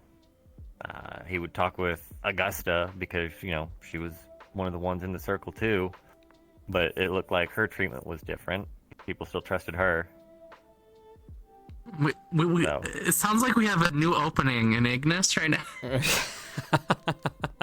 we go. We just take all the people who are abandoned by everyone. Come. I don't know how good I'd be in the the shadow group when I'm a beacon. Shadow girl. Oh, good point. We are the shadow. Yeah. You would make us more of a normal, like as far as squad functioning wise, we'd turn into a more functional squad, a normal squad instead of a flanking squad. But we're not really operating in squads really much anymore. I don't know what the fuck we're operating. It's more of. Why don't you answer us about that? We're trying to figure it out, bro. Like, I'm gonna tell you right now, I am concerned for us because we are a shell of what we used to be. We can't field normal squad numbers anymore because we've either died or left, and so squads don't function. So so we're trying to do this thing where we put each other together, but we haven't figured out how to do that yet all the way. It's kind of working just because of our experience, but we need to figure this out before we get to the north. Yeah. Honestly, I think the melding, because everyone has always done kind of mixed squad stuff anyways, so it's good that everyone is used to it. Yeah. We just need to figure it out, the voices, because normally squad leaders are shouting for their squads, but if they don't have squads to command, then who are they shouting to? Yeah. And now it's like you said, the new command structure of, Augusta, Chipz, Zachary. So they're always those are practically the leaders, and it's more of going over the whole delegation platoon now rather than well, I think originally when we were trying to do it, we were hoping that it would split off, like, okay, we're just doing the overall strategy. Okay, we need two squads to the left, 2 squads to the right, 1 squad up the mid, kind of a situation, or some variation of strategy, and then have the squad leaders handle the leadership in their squads like normal, right? Just normal operating. But we can't even function like that because we have like 2 people in this squad, 3 people in this squad, 1 person in that squad. It's not enough. Like, who are you shouting at? No one. So at that point, I think we need to really just I don't know. I've been thinking about it as a DM, you know, because you're part of the conversations. Like whether we figure it out of RP or do we try to hash it out in RP? And we've been trying to hash it out in RP, but I don't think we're gonna hash it out in time for the North. We're fucked. Well, considering we're on break now. Yeah, we are. Yeah, we might have to just like figure out like the thing. Like this is the structure, the hierarchy. This is who you listen to. This is the designated groups. Maybe Yeah. Chipz and Zach need to Put out a have strategy people plan. also below, or just pick one or two put below them as well. So that way Yep. there's kind of a little bit more than just two people. Because sometimes you have to go do things, and sometimes Yep. Kaz has to go do things. So it might be good to also have. So you have your Augusta at the top, Yep. who doesn't want to be there, but she's there. Yeah, she's commander, and then we have advisors, and then we need like militia, and I think militia and ranged, and then like meds or something like that is probably, I don't know, with some variation of like that kind of grouping, generic grouping, right? You need someone to lead the front line, someone to lead the ranged, Yep. and then someone We need a in flank charge group. of the support. Yeah, we need a flank group, frontliners, and ranged, and med. I guess, but that's basically 4 units again. But I think we can then It is. pick the people that actually belong in those. Like, you're medical, you're a medical, baby. You know, oh, you're ranged, baby. There's none of this, my squad. It's, what you do. Yeah, it's like when we have to all be together, we can all be together, and you'll have everyone dedicated to where they need to go. Yeah. And then of course we have our we needed to go do some things around the town like we did last episode. Yeah, of, that stuff was fine. Gather people you think would be good for this thing. Like when we went to the undead cave, I grabbed all the light people because I was like, fuck the undead. Except for me, I'm light. I forgot. Yes, everyone forgets the fucking vampire. I was sitting in front of the church lamenting about it. I was thinking. I'm that. just I the looked at dark, Chipz. cursed I was just asshole like- over I was here. I was like, how good would he be if we started firing off holy attacks down in the cave? I mean, I don't true. want to ash. I mean, crossfire is a valid concern. There was a lot of Fair. crossfire down there. Yeah. That cave was real small. Still doesn't We mean got his in there and we're feelings just- weren't hurt. Okay. It's Chipz has already been ashed once. He can take it again. This is true.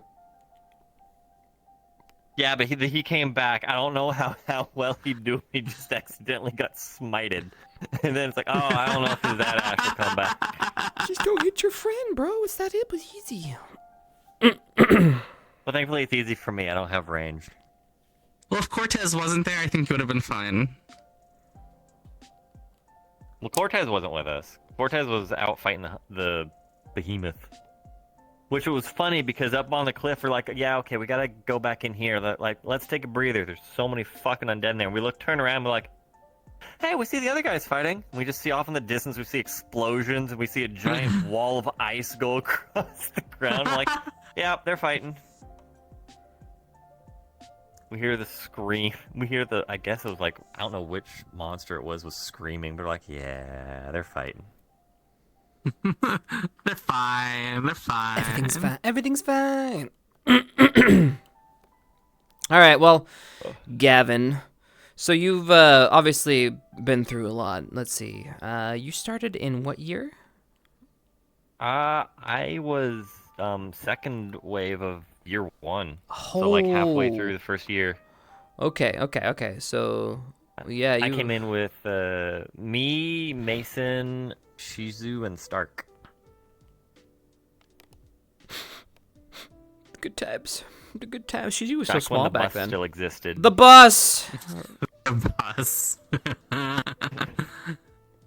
Now your character has been slowly moving along, trudging along.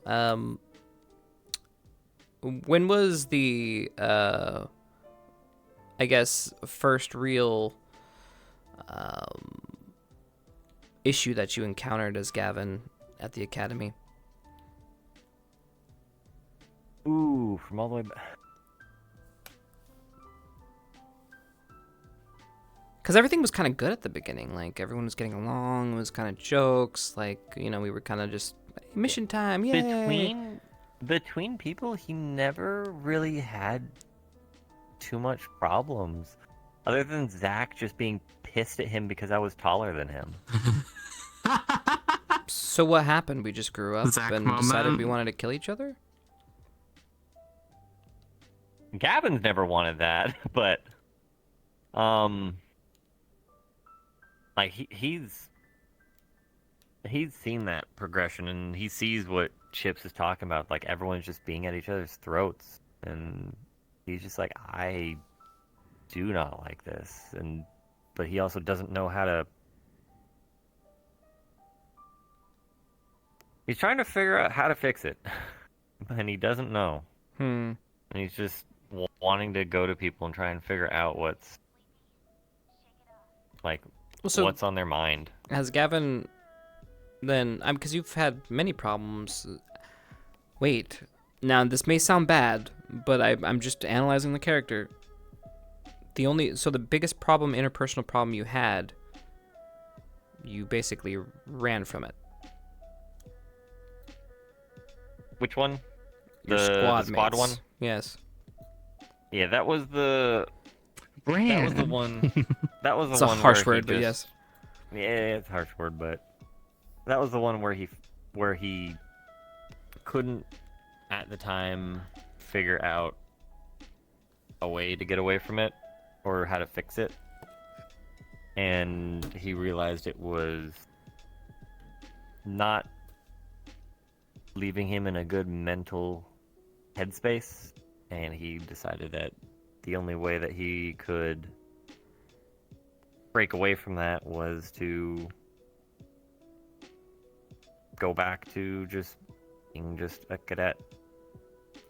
Now, I've been following you for a while, and obviously you've been here.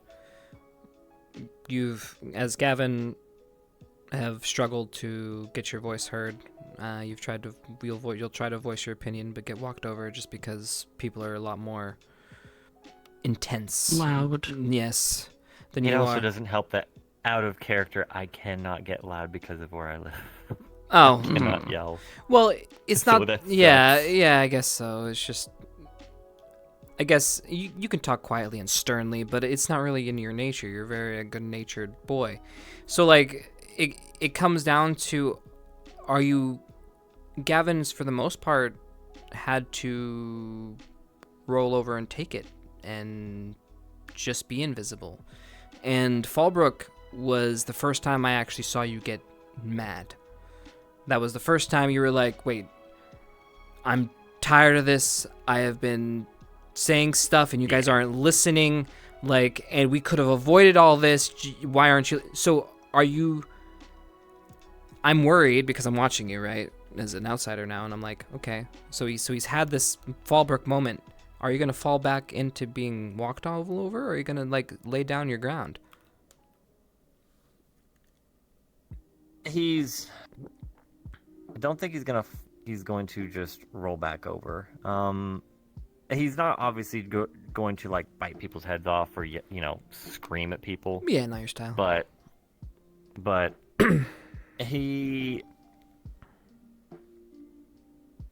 the major oppressor during that Fallbrook of the whole thing was Marion shot him down really hard, which was his teacher. And he had a long talk with him about that after shit hit the fan and everything was over.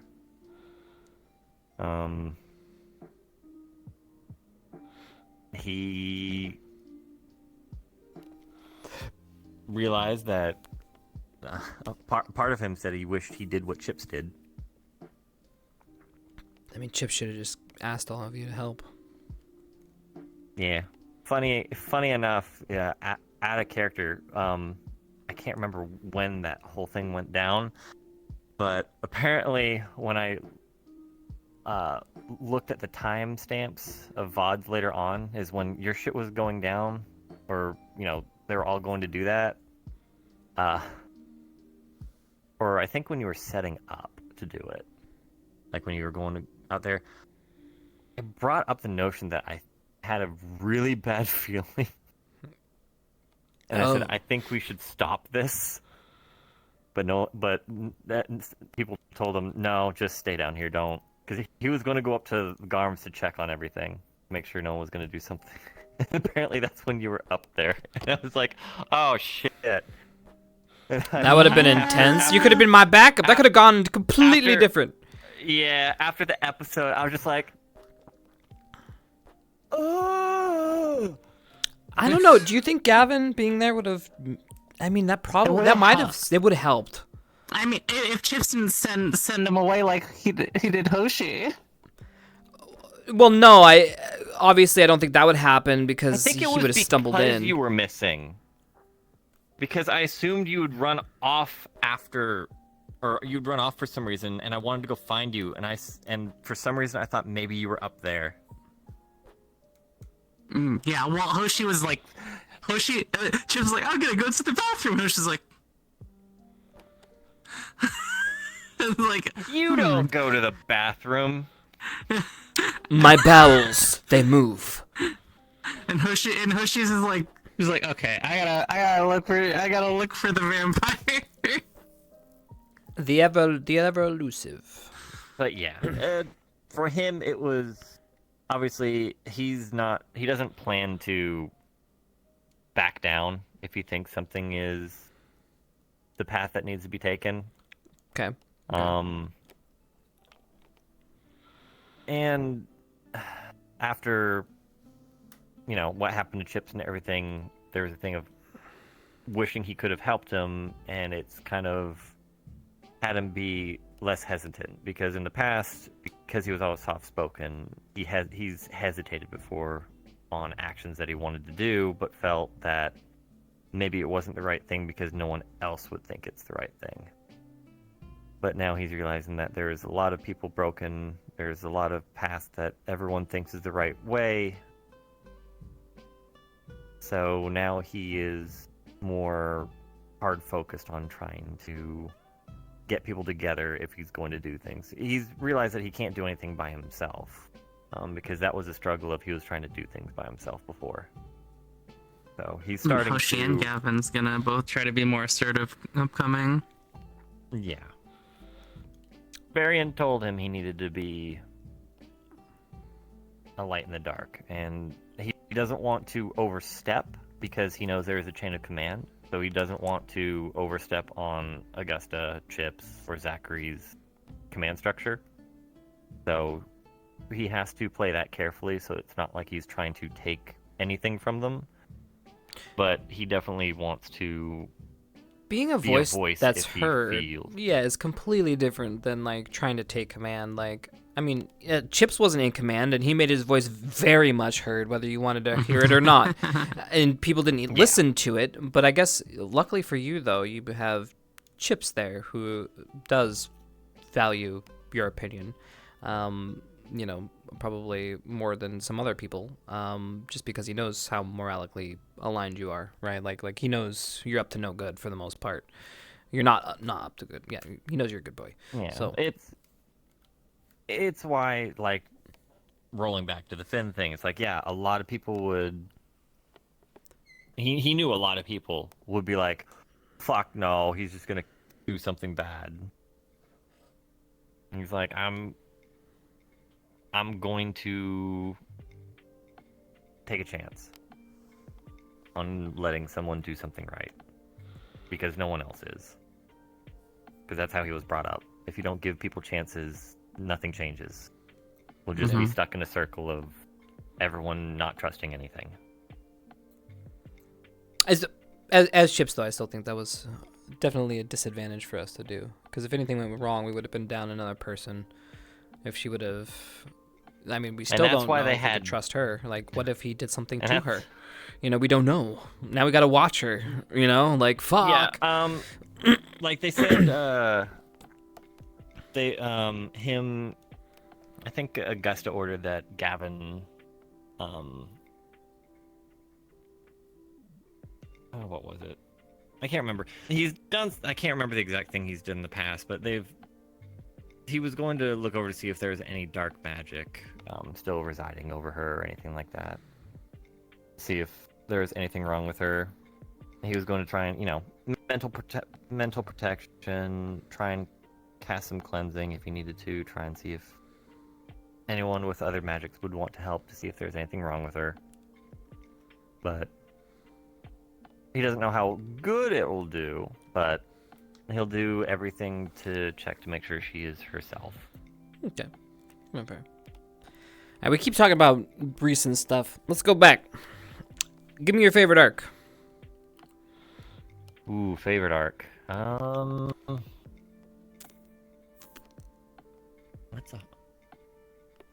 a hard one. Got a lot.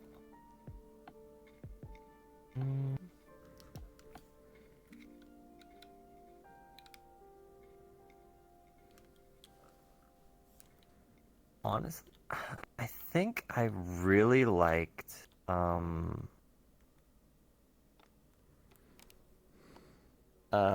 we went to Aldoria. Oh. That was fun. Yeah, that was a good one. Yeah, there was a lot going on, a lot to do. Set the presence of people starting to, people getting fears, people learning about themselves a bit. That's where we got to see a bit of vampire lore as well about siring someone. Yeah, the Leander stuff. That's where we got to meet a lot of people. Where we got Varian. True. I'm trying to remember, because in Aldoria, Fuck. Okay, I remember the fight at the small town with the walls. Remember and that. With the Library? the library, the librarian, talking and getting, meeting, what's her name? What was our objective there? Do you remember what the goal is? Blackguard. It was a blackguard. It was the blackguard. Yeah.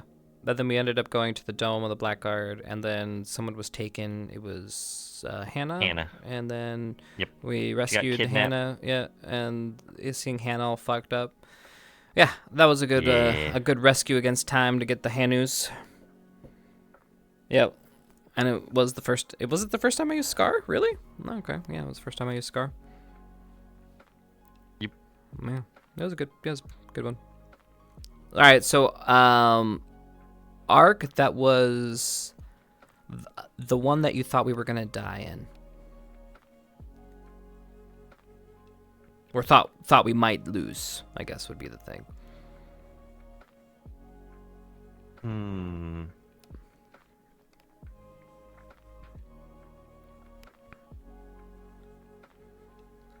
Is it? I almost want to say our very first one when we went to the crypts. We got really? Up so I mean, we bad. did.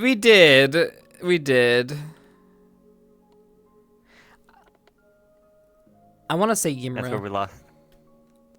Oh yeah, I almost forgot about Ymra. I think that's one of the biggest ones right before. Yeah. Because I think we almost Ymra lost that battle. Yeah, it was a rough one. Now that I almost forgot about that. Now that I'm thinking about it, yeah, that was rough.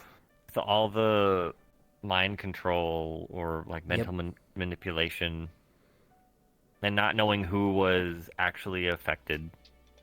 Yep. And then fighting the tree, and our cameras going insane one by one, and then getting separated. Yeah. That's where I got. The arc where we fought a tree. Yep. What is it on this model? Yep. Yeah, this gamer arc was where I got the scar down his body, because that's where. Oh, that's the one you got that? Oh, okay.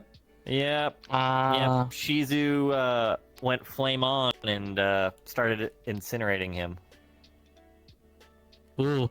Wait, why? Was it? I thought it was. She was controlled by the tree. Oh, That was in the final thing because she went out because practically all of Crystal Thorn was under its control except for Shizu, and she went after them, and then it took her. Mm-hmm. And when Mom he was out tried here to, whistling instantly. yeah, and when I went to try and stop her, I held her down because obviously he wasn't gonna hit her, and she just turned around and just put her hands to his chest and just ignited That's him. scary. Jesus. Oh my god. Okay. So yeah, you got toasty. It was a little Yup. spicy moment. What? Yep, she was using her spirit flames. Man, is she ever gonna calm? Is she ever not gonna be crazy?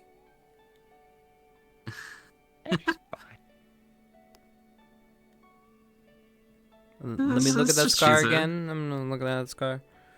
Okay. Uh-huh. Yeah. Alright, okay. I'm just saying. To this day, she still feels bad every time she sees it. Oh, Mom was getting mad. What? Listen, all right. This is okay. Gone off the that Shizu's a loose cannon. Come on. She's that one friend you're like, we love her to death. She's our great friend, but like you take her out and then like but maybe it was the wrong day. Was Momo in the Maybe they Yeah, Mom was in the chat. maybe they didn't eat that Snickers look. that day and so they got a little hungry. You know what I mean? No, they didn't have their Snickers for the day. Right, yeah, they didn't have it, so they're a little angry. She's a treat. Whose fault is that? That was Gavin, have Snickers on you at all times. that was. No, what I have at all times is I make sure I have her tea at the ready. Okay, that makes sense. You gotta hit So that when she Sigonian goes blend. wild, it's because you didn't bring that. Oh my god, I could just mean- see it. We're on the battlefield. Shizu starts going and saying, "Ah!" He's like, "Hold on, dear. Hold on." He brings out a tea set mid-battle. I got you. Just calm down. Remember what I told you about breathing. Here you go. Here's your tea. Sorry. She's the one who taught him how to make tea. He didn't know how to do that, and she taught him over 2 years.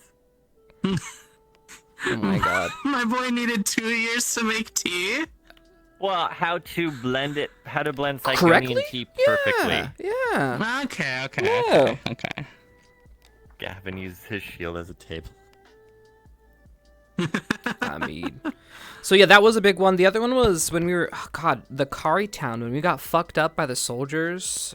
Speaking of Shizu, I remember carrying Shizu back like fucking forever to the Grove. Because that's when we got the Darkness soldiers. That was like was that our first Can't excursion remember. with the Darkness soldiers? And they The big smashed, guys? yeah, they smashed Joseph, and they were like smashing us all.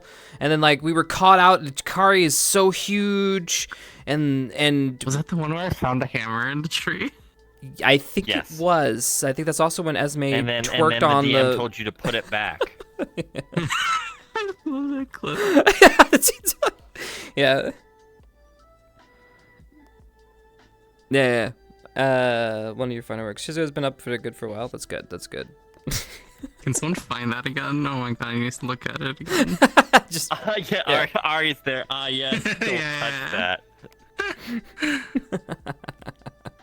Right, it was Ari who was DMing at the time. I think I remember running around with a metal pole because I didn't have anything else as a weapon. I don't remember why I had the metal pole, but that was my weapon at the time. So, Shizu Power of obviously has been friendship. going through some stuff. Now, has that affected you in any way? Obviously, there are little extenuating circumstances as to 'cause who they are, but meaning, have they gotten you in trouble? It's okay. This is a safe space. You can tell me. Like how you say that and turn the camera too.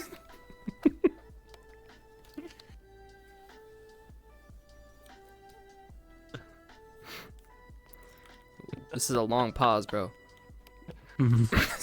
Sounds like a yes. I know Shizu's watching. No, she hasn't gotten Gavin in trouble. Blink twice if. Hasn't... What? Blink twice about what? Blink twice if you're being threatened right now. Oh shit! Joking. I'm joking. Honestly, it's just been a learning experience for him with Shizuko. Because obviously, she is a kitsune. She's been around for a long time. She is a guardian of knowledge and wisdom. So she has a lot more information than he does. And they come from completely different, ways of life. He's had to learn, or at least he's been teaching himself of, just because someone does something differently doesn't mean it's wrong.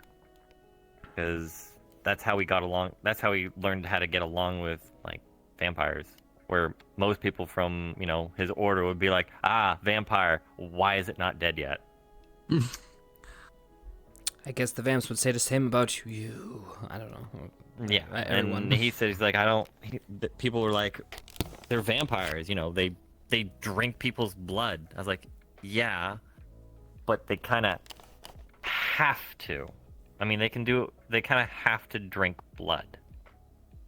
That's like telling something you hate them just because that's how they are.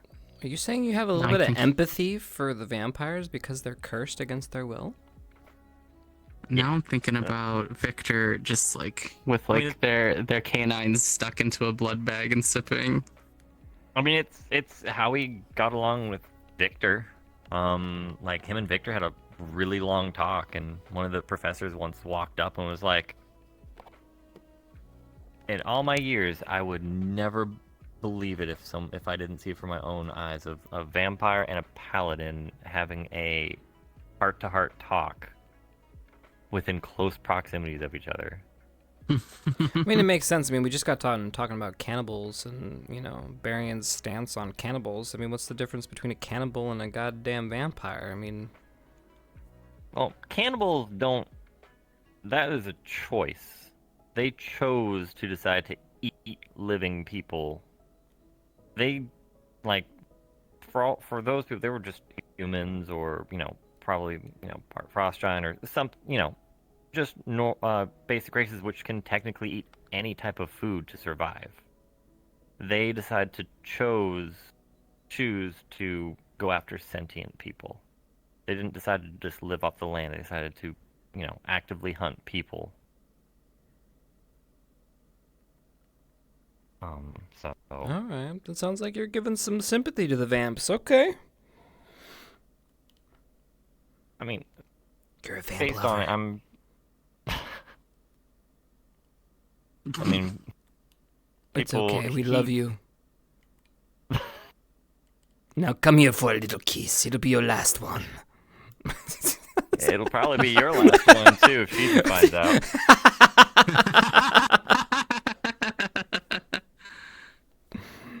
That's funny. He's bound to that woman, and he's happy with it. I mean,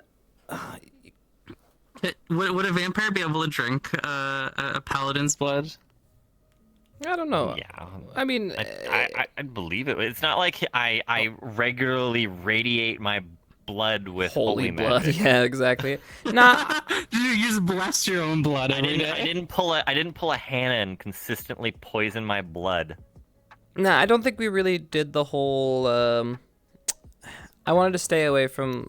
I don't know, that weird thing of, you die when you drink blood or whatever. It's kind of weird. We have enough idiosyncrasies. We could just stick with the normal formula, Yeah. Hannah did her special thing of making her blood really bad if someone decided to try and drink her blood. Yeah, But the, it was, the it was poisoning a hunter themselves. thing. Yeah, they poison themselves. It's a little different, I did not know that. That's crazy.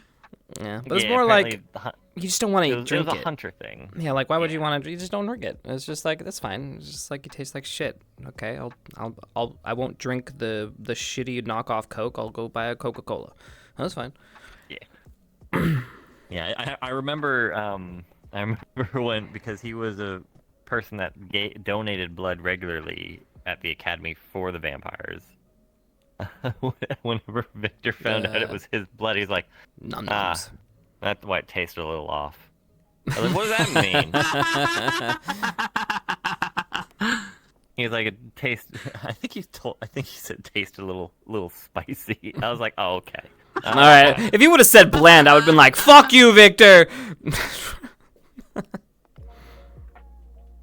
I taste great, damn it. Would a vampire acquire the taste for it then if it's spicy?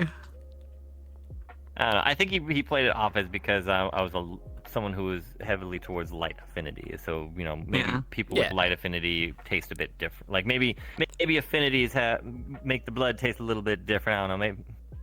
What's the word? It's like, when you have like organic fed cows versus, all the other stuff, Do you really think you could taste the difference? Maybe a little bit. There's probably some quality differences here and there. So like you have your preferences. So he's basically a connoisseur of his blood, Yeah, Swirls it, Victor is very sniffs high it, pinky out. I can see Victor doing that. Yeah, exactly. Victor This is a carrying the vintage blood.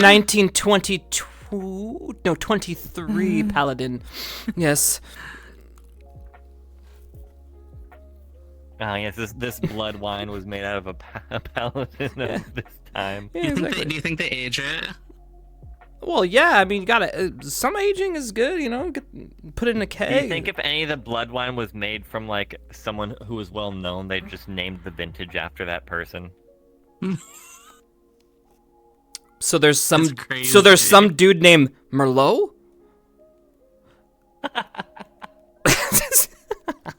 Sorry.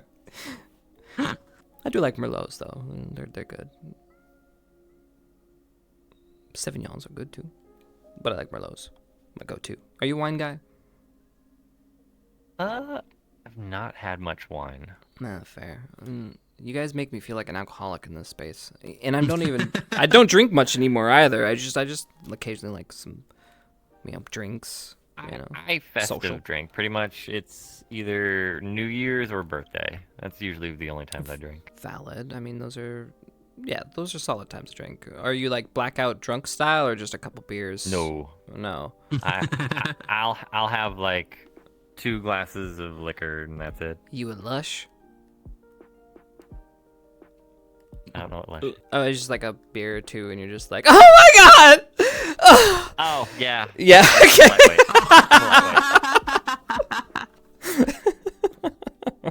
I don't know if I'm that extreme, but one glass will make me tipsy. The second one will just. Fair. I just. I'll drink if my mom takes out the dessert wine. Dessert wines can be good. They can give me a headache if I drink too much of it, though. But I like it. Yeah, it tastes A lot very of sugar. good. Yeah. Yeah. Sugar. Ooh, God. So, have you partaken of the juice? The fortune juice? Yeah, he has. All right, tell me, how much money have you spent on the fortune juice business so far? Well, each one is 1 gold, right? 1 gold coin. Yeah, how many stops have you made? If you had to take a I guess. think he made 3. Damn, only 3? I need to Yeah. up the marketing. You need to put some stuff in it, like to get them coming back, like caffeine or. Get some of that Minotaur horn. Oh my Yeah. goodness. That's one way to get Ryder to chug it all. Ryder's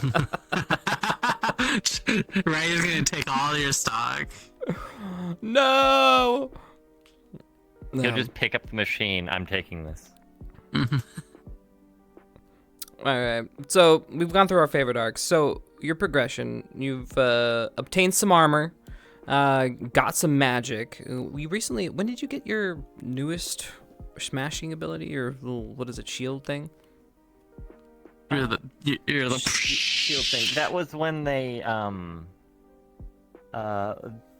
so he's been training to try and do more shielding magic for a while. It's just never had a breakthrough, and it was when they went to it was during Fallbrook when he was invited to the Inquisition's temple.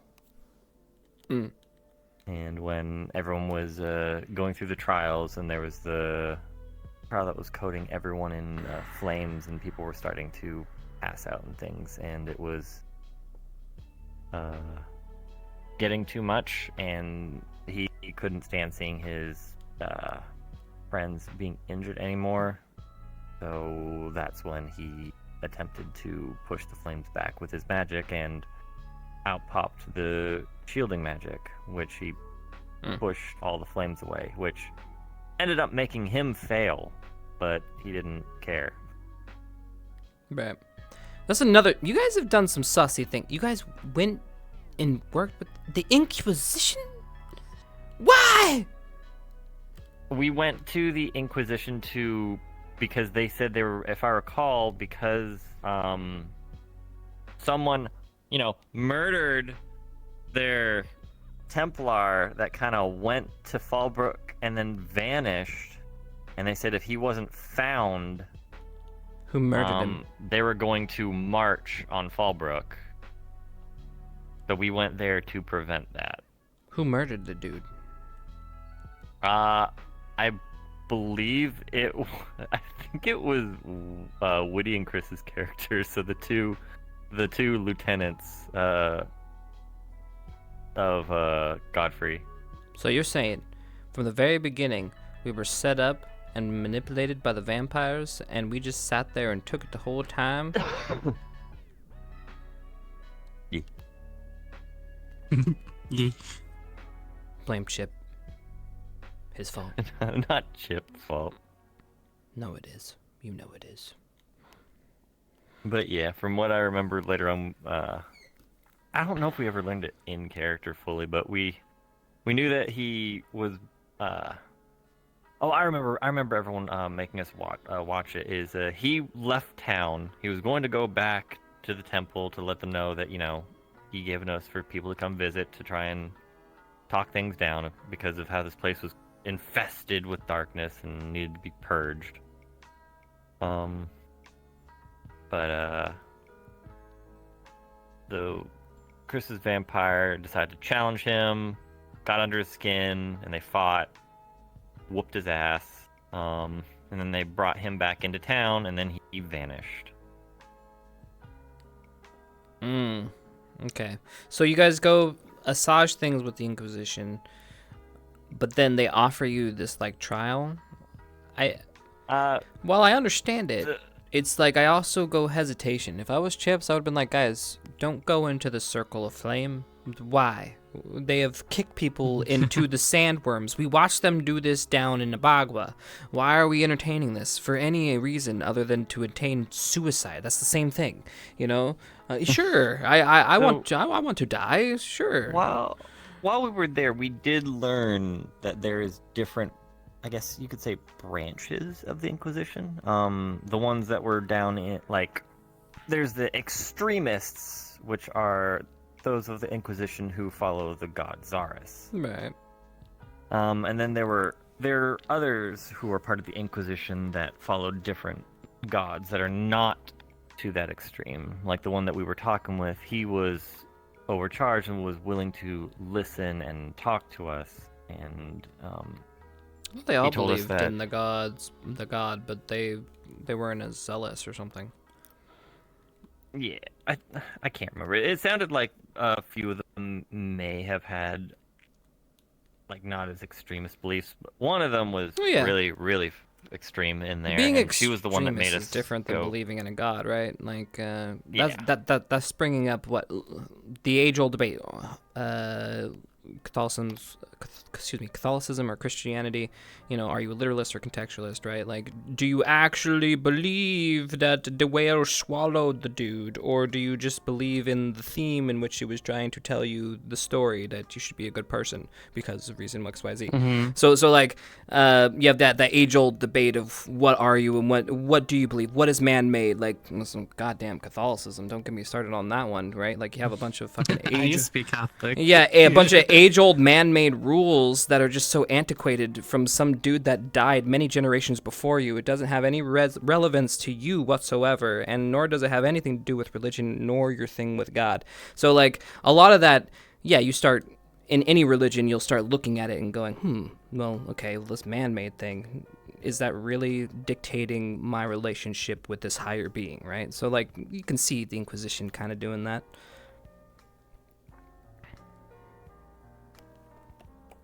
Are you okay? Hello? Yeah. Losing gusto? Good. Well, if we got questions in chat, now's the time. We hit that time. Yeah, make sure to ping me for questions. Hit him! It is time! Oh, man. But it's been a roller coaster. I hope we don't die, Gavin. Like, I really don't... I don't want to die. I don't have that good of optimism for us anymore. Would you do it? Would I die? Would you bad end us? I think we're bad ending ourselves, but I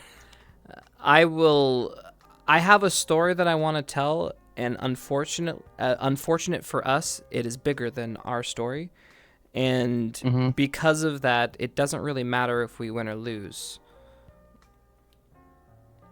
You're saying none of this matters? Well, isn't that an existential crisis? Nothing really matters because when we die, it doesn't matter in the end anyways. The generation after us isn't going to remember us, nor our heroic deeds. They're just, if they're alive still, obviously. That's what we're fighting for. Of the if scenario, there is a tomorrow. We hope it's not under the darkness, right? So, I don't know.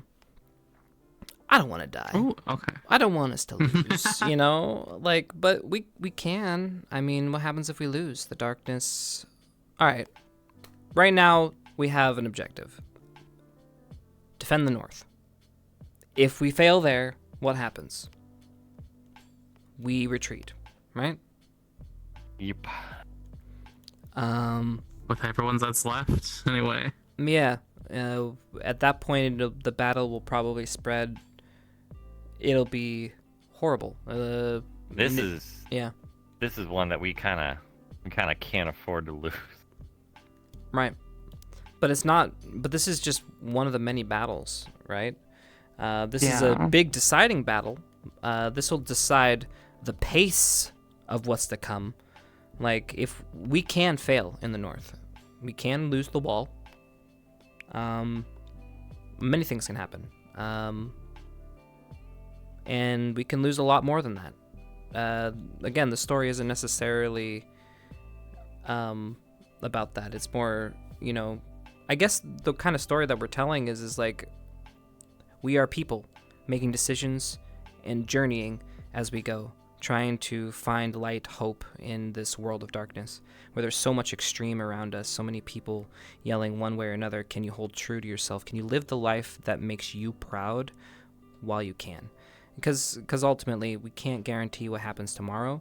We can only guarantee what's happening in our present. And so, we're focusing on that. And if we die or we fail, unfortunately for us, the story goes on, right? Like, whether the darkness takes over the world and it becomes the age of darkness, whether we defeat the darkness and it's a temporary reprieve and we just go back to another 300 years of peace, but then we die and then we're forgotten and then a new generation comes along. Either way, it's irrelevant to us. We end after all of this. This is our story. Like, the North is our bag. After this and the Academy, we have nothing. This is our legacy. Ooh. Yeah. That was a lot. Sorry. Yeah, that's a lot. I don't know. Because we all know, like, and I know how I'm connecting things and doing things for everything, and honestly, I can connect things whether we win, and I can connect things if we lose.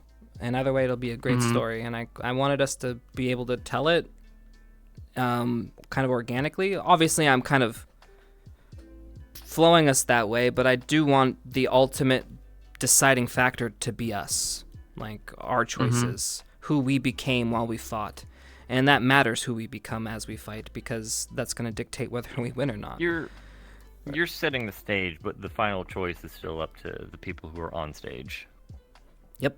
They can go one way or the other with their character, and that'll decide the fate of the world. Yep. Let's not fuck it up. Well, see, that's what I'm trying to tell you. Even if we do fuck it up, we didn't. It's going to be a great story. So, Yeah. yeah. All right. It's the We've whole got a point. question from Tetsuo. What does Gavin think about the recent change in leadership? The new structure? He didn't mind it, honestly. It doesn't feel too different. Usually, whenever we go out onto large scales, we would always have, Barry in the lead, and he'd pick someone at his side. Before it was Morph's character, but now it's Augusta. And then they would assign people to, lead the small squads when they had to go out and do smaller things and not require the whole academy. So Yeah. it hasn't changed too much. It's just we're more focusing on the large scale now, considering we are going off into an actual war zone. So we have to be prepared for large scale movements. Yeah. All right. A new question from the Darkslayer 24. What does Gavin think about Tia's new change? Did you see that? Yes, I did. Surprising. He did not know that Tia had that form, or that was actually her form. Obviously, he's neutral on it in the sense of, he is Tia. To him, it didn't matter what she looked like. Yeah. All right. So, I guess at most, if anything, because that is her true self, if anything, he's just happy she gets to be herself. Yeah. And that was a result of the curse being broken, I guess? Yes. Okay.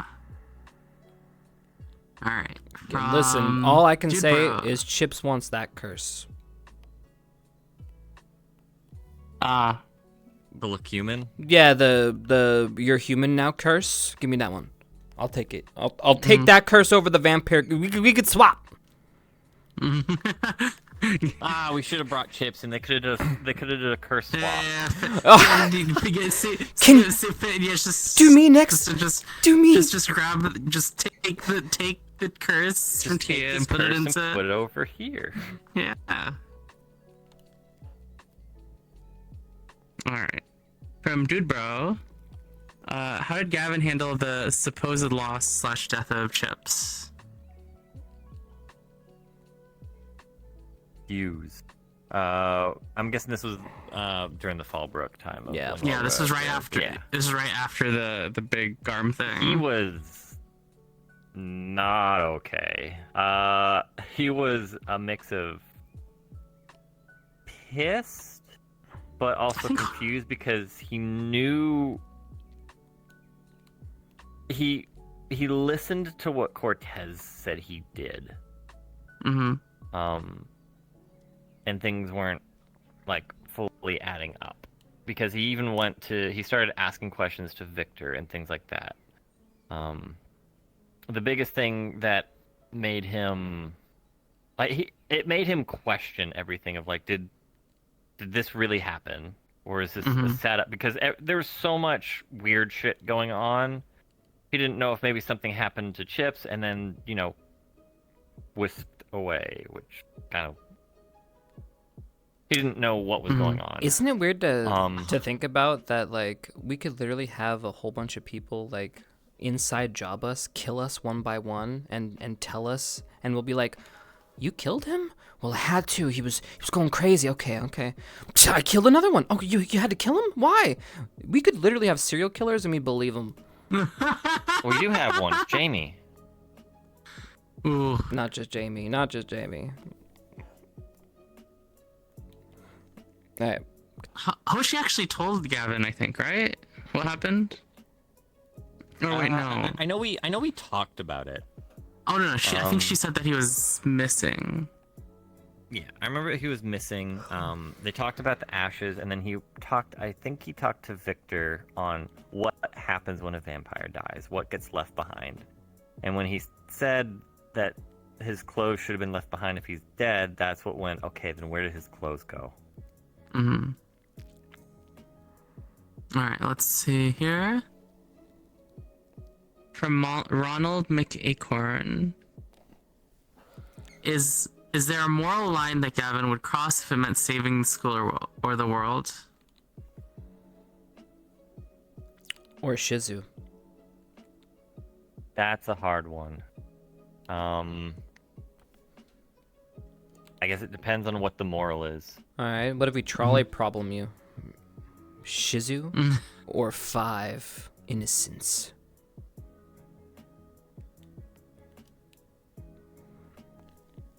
Bad, but honestly, his he'd try and find an option C, which would most likely be himself. Dude, I thought you were gonna go with the cheap way. Well, okay, well I obviously kill the 5 because I have Shizu, the spirit god. So then when she comes back, she could be like, okay, spirits, it'll be okay. We could temporarily suspend you, get some healers. No, okay, thank God you didn't do that. I've been deranged. Throwing himself in front of the train. Yeah. He's like, yeah, I'll choose the 5 so that way, because I know Shizu will be able to bring their souls properly to their.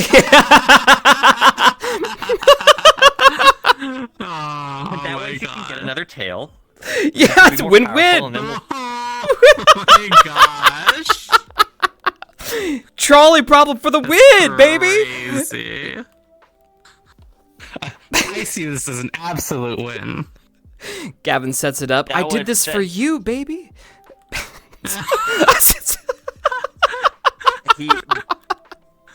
That would honestly be really. I actually like. Without joking, I would not know what to pick, because that's one of those things of he values all life equally. Even though she already says she's already a spirit, I shouldn't, The trolley problem's a bullshit problem, anyways. It's not.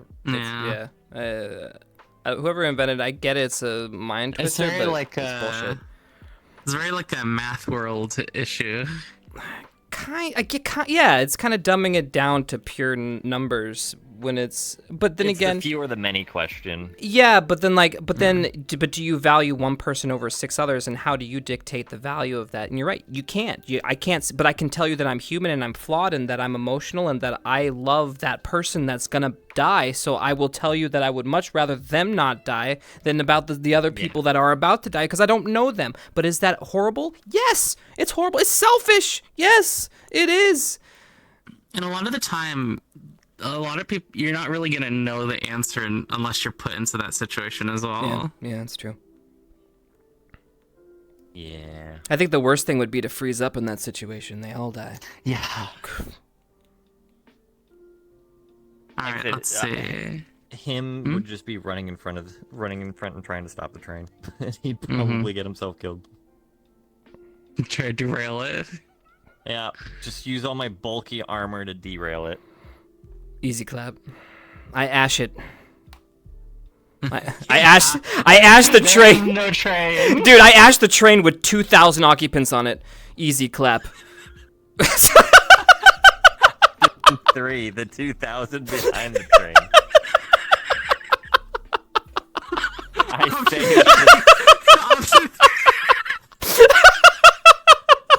Option 3, something far worse than the options presented.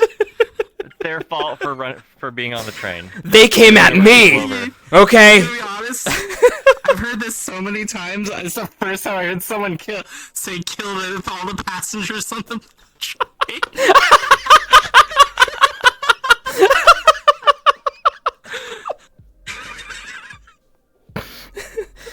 Do what you have to for best friend. All right.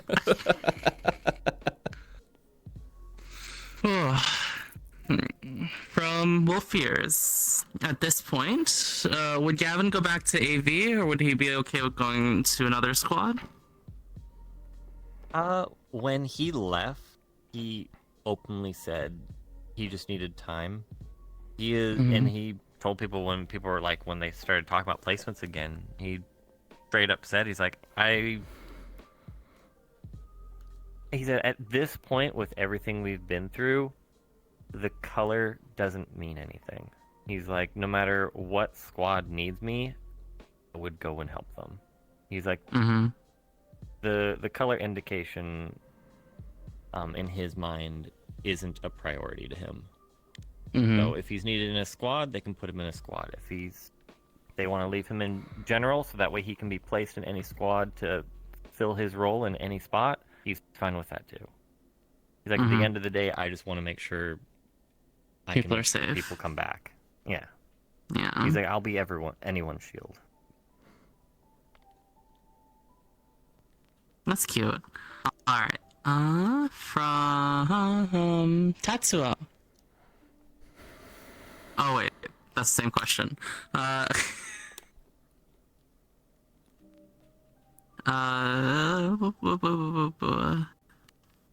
From Josepher, 95. What does Gavin think of the leadership styles between the three Chipz, Zachary, and Augusta so far? He's okay with it so far. Like, their leadership hasn't been a problem at all. It's mostly just been, I think, people aren't understanding or maybe not caring about the leadership because everyone's just yelling. Yeah, I think leadership has crumbled. I think everyone's kind of, I'm good enough, I can lead myself. You guys handle your own business. What is it? We're becoming a bunch of those stoic cowboys, the Mavericks. We're a bunch of Mavericks. Everyone wants to be a Maverick. Yeah. Renegades? Yep! Oh my god. We're back to the Renegades, baby! Alright! Yeah!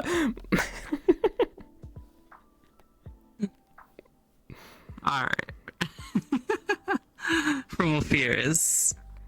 Does he think not telling the rest of AA what was happening with Finn and Tia was a mistake? Wait, what? We all know about what happened. Well, I think. Yeah, I think Gavin told Augusta as well. So. Well, everyone knows now. There's only like so many of us. Everyone knows that Tia got changed like immediately. Yeah. Because of the ritual thing was Tia's personal problem, he didn't feel it would be right to just divulge her personal shit to ask if it's okay. That's why he only went to Oh, you mean for asking? Oh, got leaders. It. Yeah. Yeah. Whether everyone found out after, he was like, that's up to leadership if they want to divulge what happened here, if they think it's a good time to divulge or not. Because he has learned that there is time and place. I think I can kind of answer this one a little bit too. Like, he technically went through the chain of command. He went to Augusta, got approval, and did it. I think what you guys are witnessing is Chipz, Zachary, and Augusta haven't figured out how they're working together yet. That's the one thing that they haven't figured out. Like, should they deliberate every time for every decision? Probably not. That doesn't make sense. But they can have varying opinions, right? That's the whole point of it. But if they're not there in the moment, they can't make that decision, and the person who's in the moment and is there has to make that decision, and we have to respect that decision in the end. So I think it's mainly the leaders are trying to figure it out, less that should they have deliberated. That's kind of our thing to figure out. They've only just started it, so it's like a brand new relationship. You guys are trying to figure it out. Yeah, pretty much. We almost got in our first little argument, but we didn't.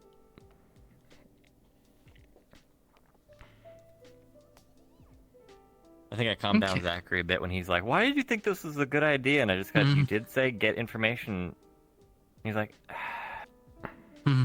We did have some good information though already, but we didn't really need that. But yeah, okay, sure. Just from the perspective that is Kaz doing both.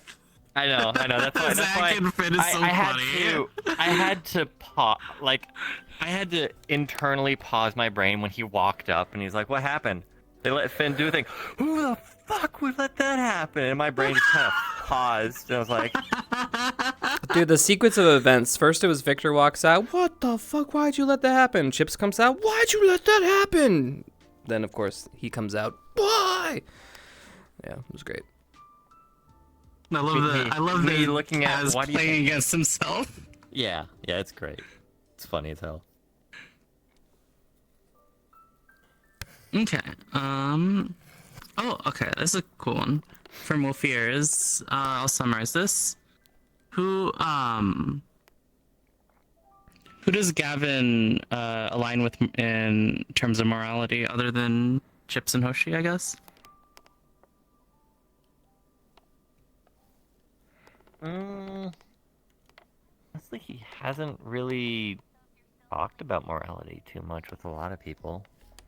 Yeah, you don't need to really talk about it. It could just be something like I know kind of how you stand, right? Like I could tell you. I know everyone for the most part. Yeah. He's not sure right now. Like, I think he aligns well with Morgan because she's not very a combative person.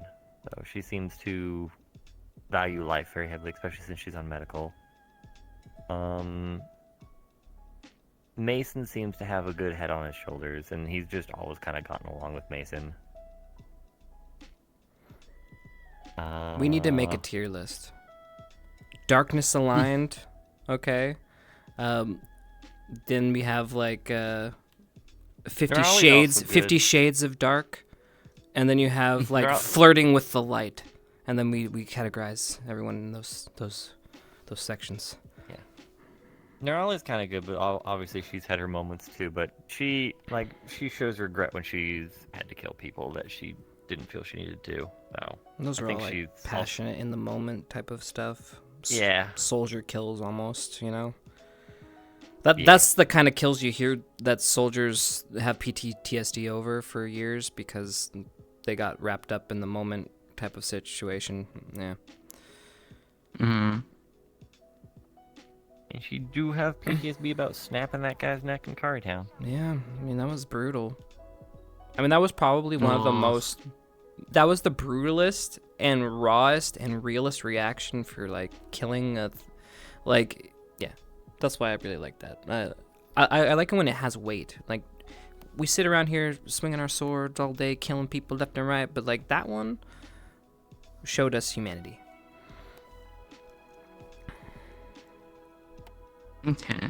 I'm not certain how to interpret this question, but from Wolfier's, does Gavin think that if the cadets were the ones to choose the 3 leaders, we would end up not solving the issues we got with leadership from Fallbrook? Hold on, let me read. I'll go read the whole. Okay, yeah, that'd probably be better.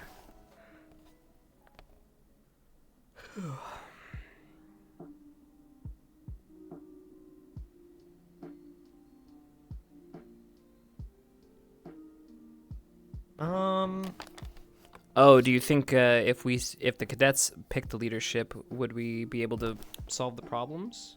I from don't know Fallbrook? if it would solve. Like, I also don't know who everyone would choose for leadership. Well, especially not Seems anymore. like a toss-up, yeah. I mean, Yeah. we're running half-mast compared to Fallbrook. We lost most people.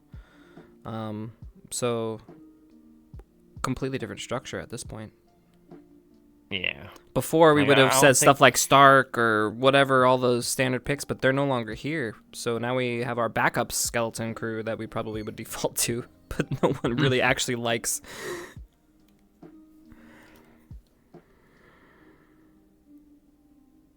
Yeah. Yep. So Alright. I don't think it would solve any issues Mm-hmm. because We're all I feel so right divided. now there's just there's always going to be someone that one of the cadets doesn't feel should be in leadership. Yeah, that's true. You're right. Clearly, Hoshi should be later. Straight to the darkness door. All right. Did Gavin fall on Morgan or shielding her from the undead? Oh, that I'm last not episode? certain. Oh yeah, that was last episode. He threw himself over her. The context was that undead had 2 battle axes and leaped, and while she was focused on healing Rise, he was coming down at her. And because he didn't have his shield on hand because he was pretty beat up, he saw that thing coming down, so instinctively he jumped over top of Morgan and used his body as the shield and blocked the hit.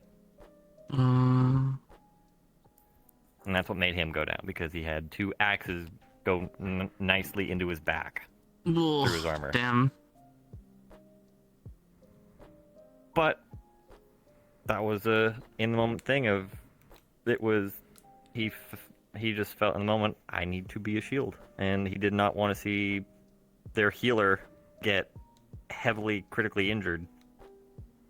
And Rise was already in bad shape. Like, she was frozen solid, so getting a heavy hit like that, it could shatter her, and who knows what would happen to her core. Mm-hmm. So he just did what he felt was the best option, was I'll take the hit. That sounds crazy. Alright, let's see. From the Dude Bro. How did Gavin react to the whole Withermorn daughter kill situation? So that was like in the werewolf keep at the bottom with the monster daughter. Yeah. He felt bad.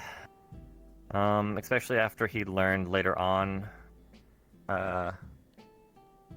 that it was a lot of miscommunication, even on his end too, of misinterpreting things. Mm-hmm. What did he misunderstand? No one, I don't think anyone at the time knew that creature was the daughter. Like, everyone just thought it was a creature guarding the daughter or something like that. That's why. Oh, is that what people were some people were thinking? Yeah. Interesting. At least that's what was like. He just knew it was a giant creature, and everyone was saying, we needed to take it down so that way we could progress and continue. Mm-hmm. We definitely learned to. I think we've learned a little bit to hesitate just a smidge before we kill. Hopefully.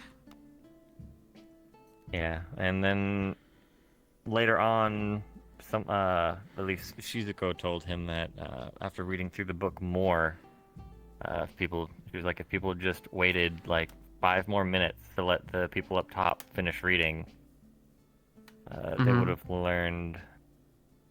It was also a bit of miscommunication of the werewolves that we saw run past us and open the gate and then ran down there. We thought they were allies. We thought they were like allied werewolves that was with the werewolf lady who was with us. But I know the front group saw them get just demolished by the werewolf, by the big thing. They were watching. I didn't. Oh, yeah. Oh, I think I think a bunch of people stayed at the top of the stairs actually. And they watched him get thrown off and killed by that thing, so they knew it was an enemy. Yeah, or the we knew wolves. we knew the big thing was an enemy. We saw some werewolves run down there. We thought they were with the werewolf lady who was with us. What's I don't know her if name they again? were or weren't. I can't remember. But they ran in there and we heard fighting. And we were like, do we go help? Do we just sit here? And everyone was just like starting to get worried and impatient of like, are we just going to let them die? And that was the thing of, it drove us all to go down there and try and help them. Mm-hmm. That's the first time I've heard that werewolves. that you guys were trying to help the werewolves. That's interesting. We knew there was, The werewolves there, And then we knew that there were werewolves that were not bad. Saying they all look the I don't know same, if- bro? How dare you? No. Actions. I think that's literally the opposite of what I was saying. Well, no, they're werewolves. They do look the same. How can you tell? Oh, they look the same. Yeah, like how can you really tell if they're politically aligned with your person Yeah. or if they're fucking deranged and feral? Well, I guess they'll be frothing at yeah. the mouth, but Yeah, but they didn't attack us. They just pushed people aside and broke through that doorway and then ran down. So that's why we thought like, okay, they didn't try and murder us. So everyone ran down there to help, and then the whole big fight happened, and I think professors were still up there reading the book. And then later on was learned that, hey, they could have made a concoction that would have put the big beast to sleep, and then we could have done what needed to be done. Mm-hmm. And I know when he how she was learned that- very upset. Yeah, when I learned that, I felt horrible. I was just like, well, you did put it to sleep in the end, and then Yeah, it made it easier to kill. eternal slumber after that shortly followed. yeah. Part of him was like feeling really bad, but also at the same time of like, I don't know if he was conflicted. Of I hated that we killed her, and that there was an option of not having to kill her, but also the state that she was in. Was there a way to fix her, or would she be ever tormented in that state forever? True, but you know, Like, would you consider it a mercy kill to just let her pass? maybe. I mean, you also have to understand. Like, I just automatically put myself in the shoes, right? I was say it was me. I was struggling. I was tormented. I would just want to see my family. Right at that point, the only thing that would keep me alive would be, all right, let me just see my family, which you guys happened to slaughter right before you got in there. So it probably would have been horrible. Yes, we finally resurrect her, and then she's like, "Where's my dad? Where's my brothers?" And then we have to explain to her, God. yeah, Maybe that was a mercy kill. Because we already fucking destroyed her family.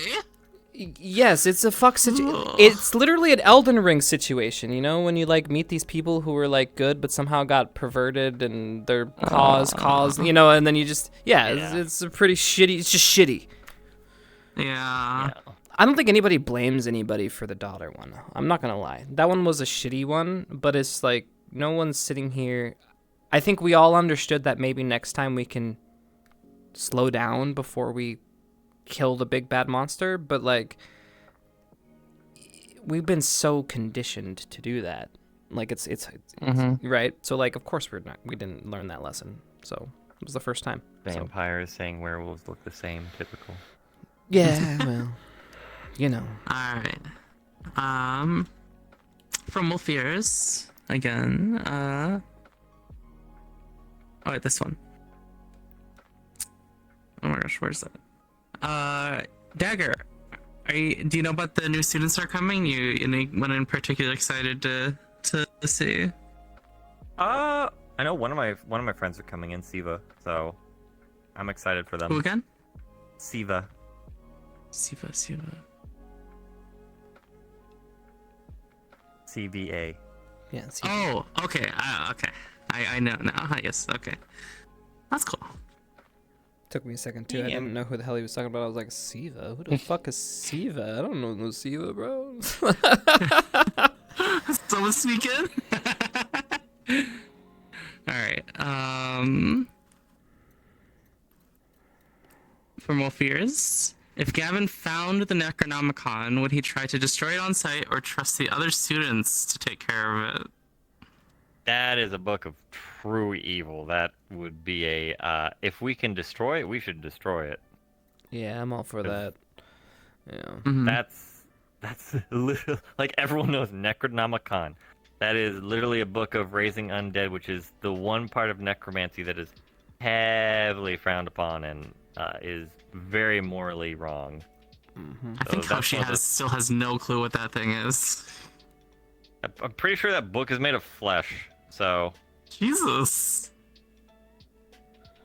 Well, it's like solely responsible for most of the bullshit. Yeah, I think what is it?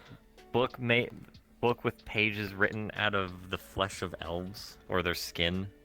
Ugh. Yeah, Jesus. yeah. Elves live long lives, so obviously their skin will last a long time. I don't like thinking about that. Oh. Well, there's actually two.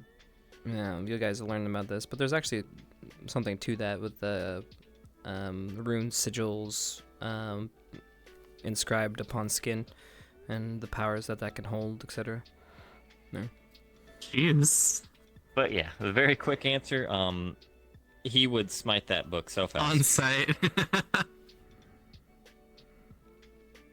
that is a lock-in.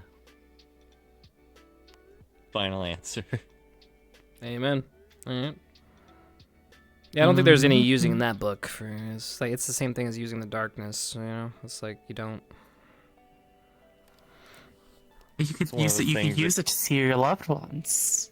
I don't think. Okay, I don't think any of us are that far gone that we think raising an undead version of our parents is gonna be.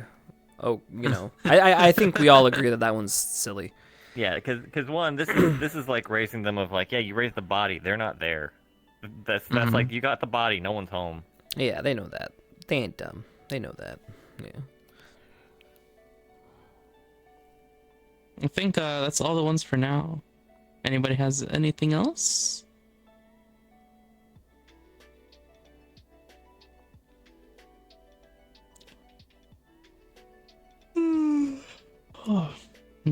Getting late. Yep, it is. I think. Is that about it? Yeah. All right. I say we end there. We've gone for a good period of time. So thank you, Gavin, for coming today. We just talked and chilled. It was comfy. Whenever we bring Shizu on, I've asked her. I've asked Momo. We'll see if she wants to come on. But yeah, good stuff, Gavin. So do you think now, parting words, just your parting words after everything you've seen? Do you think we're gonna win? It's gonna be rough. Like I want to say that I believe we can push through it when push comes to shove. Right now there's a lot of infighting. People need to get it aired out and sort out their differences so we can get back together. Like, it's okay to have arguments. I think people need to know it's okay to just let your voice out so that way people understand what's going on so they can fix it. Yeah, it's sad to think. If we can get everyone back together, I think we got a good shot. Yeah, it's definitely sad to think that we used to be so unified and now we're just broken and shattered. And will we even get that again? I don't know. There's moments where you see people come, like you see a good amount of people still coming together to do stuff, and to see a common goal. So that's why I think it's still possible. Like there's still a good few people that can still able to rally people together. We just need to be able to get everyone back on that page again to be able to do it more. Yeah, even Jamie fights alongside us at least, right? Yeah. Well, hopefully we get something. Light, if you exist, you need to show our peoples that you do. Otherwise, well, I guess they'll keep doing their thing and then be depressed, and then we'll lose. All right, let's get going. Good shit. We got this. I believe. Thank you for the parting words. We're gonna win, right? Right, Hoshi? We're gonna win. This. We're gonna beat him up. We're gonna beat up darkness. We're gonna beat up Jamie. We're gonna beat. Wait, beat up Jamie? Wait, what? We're beat up Chipz. We're gonna beat. All right. Okay. We're beating up everyone. We're coming for you next, Chad. All right. Everyone's got the darkness, so everyone needs to be beat up. Something, darkness, something. I totally know how to do this now. I default worlds. Oh, yeah, that'll work. Okay. All right, everybody. Thank you for coming. Appreciate you. Have a good one. See you next time. I have stuff to do this week. I go on vacation soon. We have a couple weeks off for Ascension Academy, though I will tell you that we might have an extra day. It might be 3 weeks because we accidentally made a mistake and took this week off. Oh shit. We were actually supposed to be RPing this week, but we made a whoopsies. Uh, Yeah, so we're not RPing this week, and yeah, so I will be streaming a buncho because we have to get that shit done in literally a Just week. means we have more time for model making.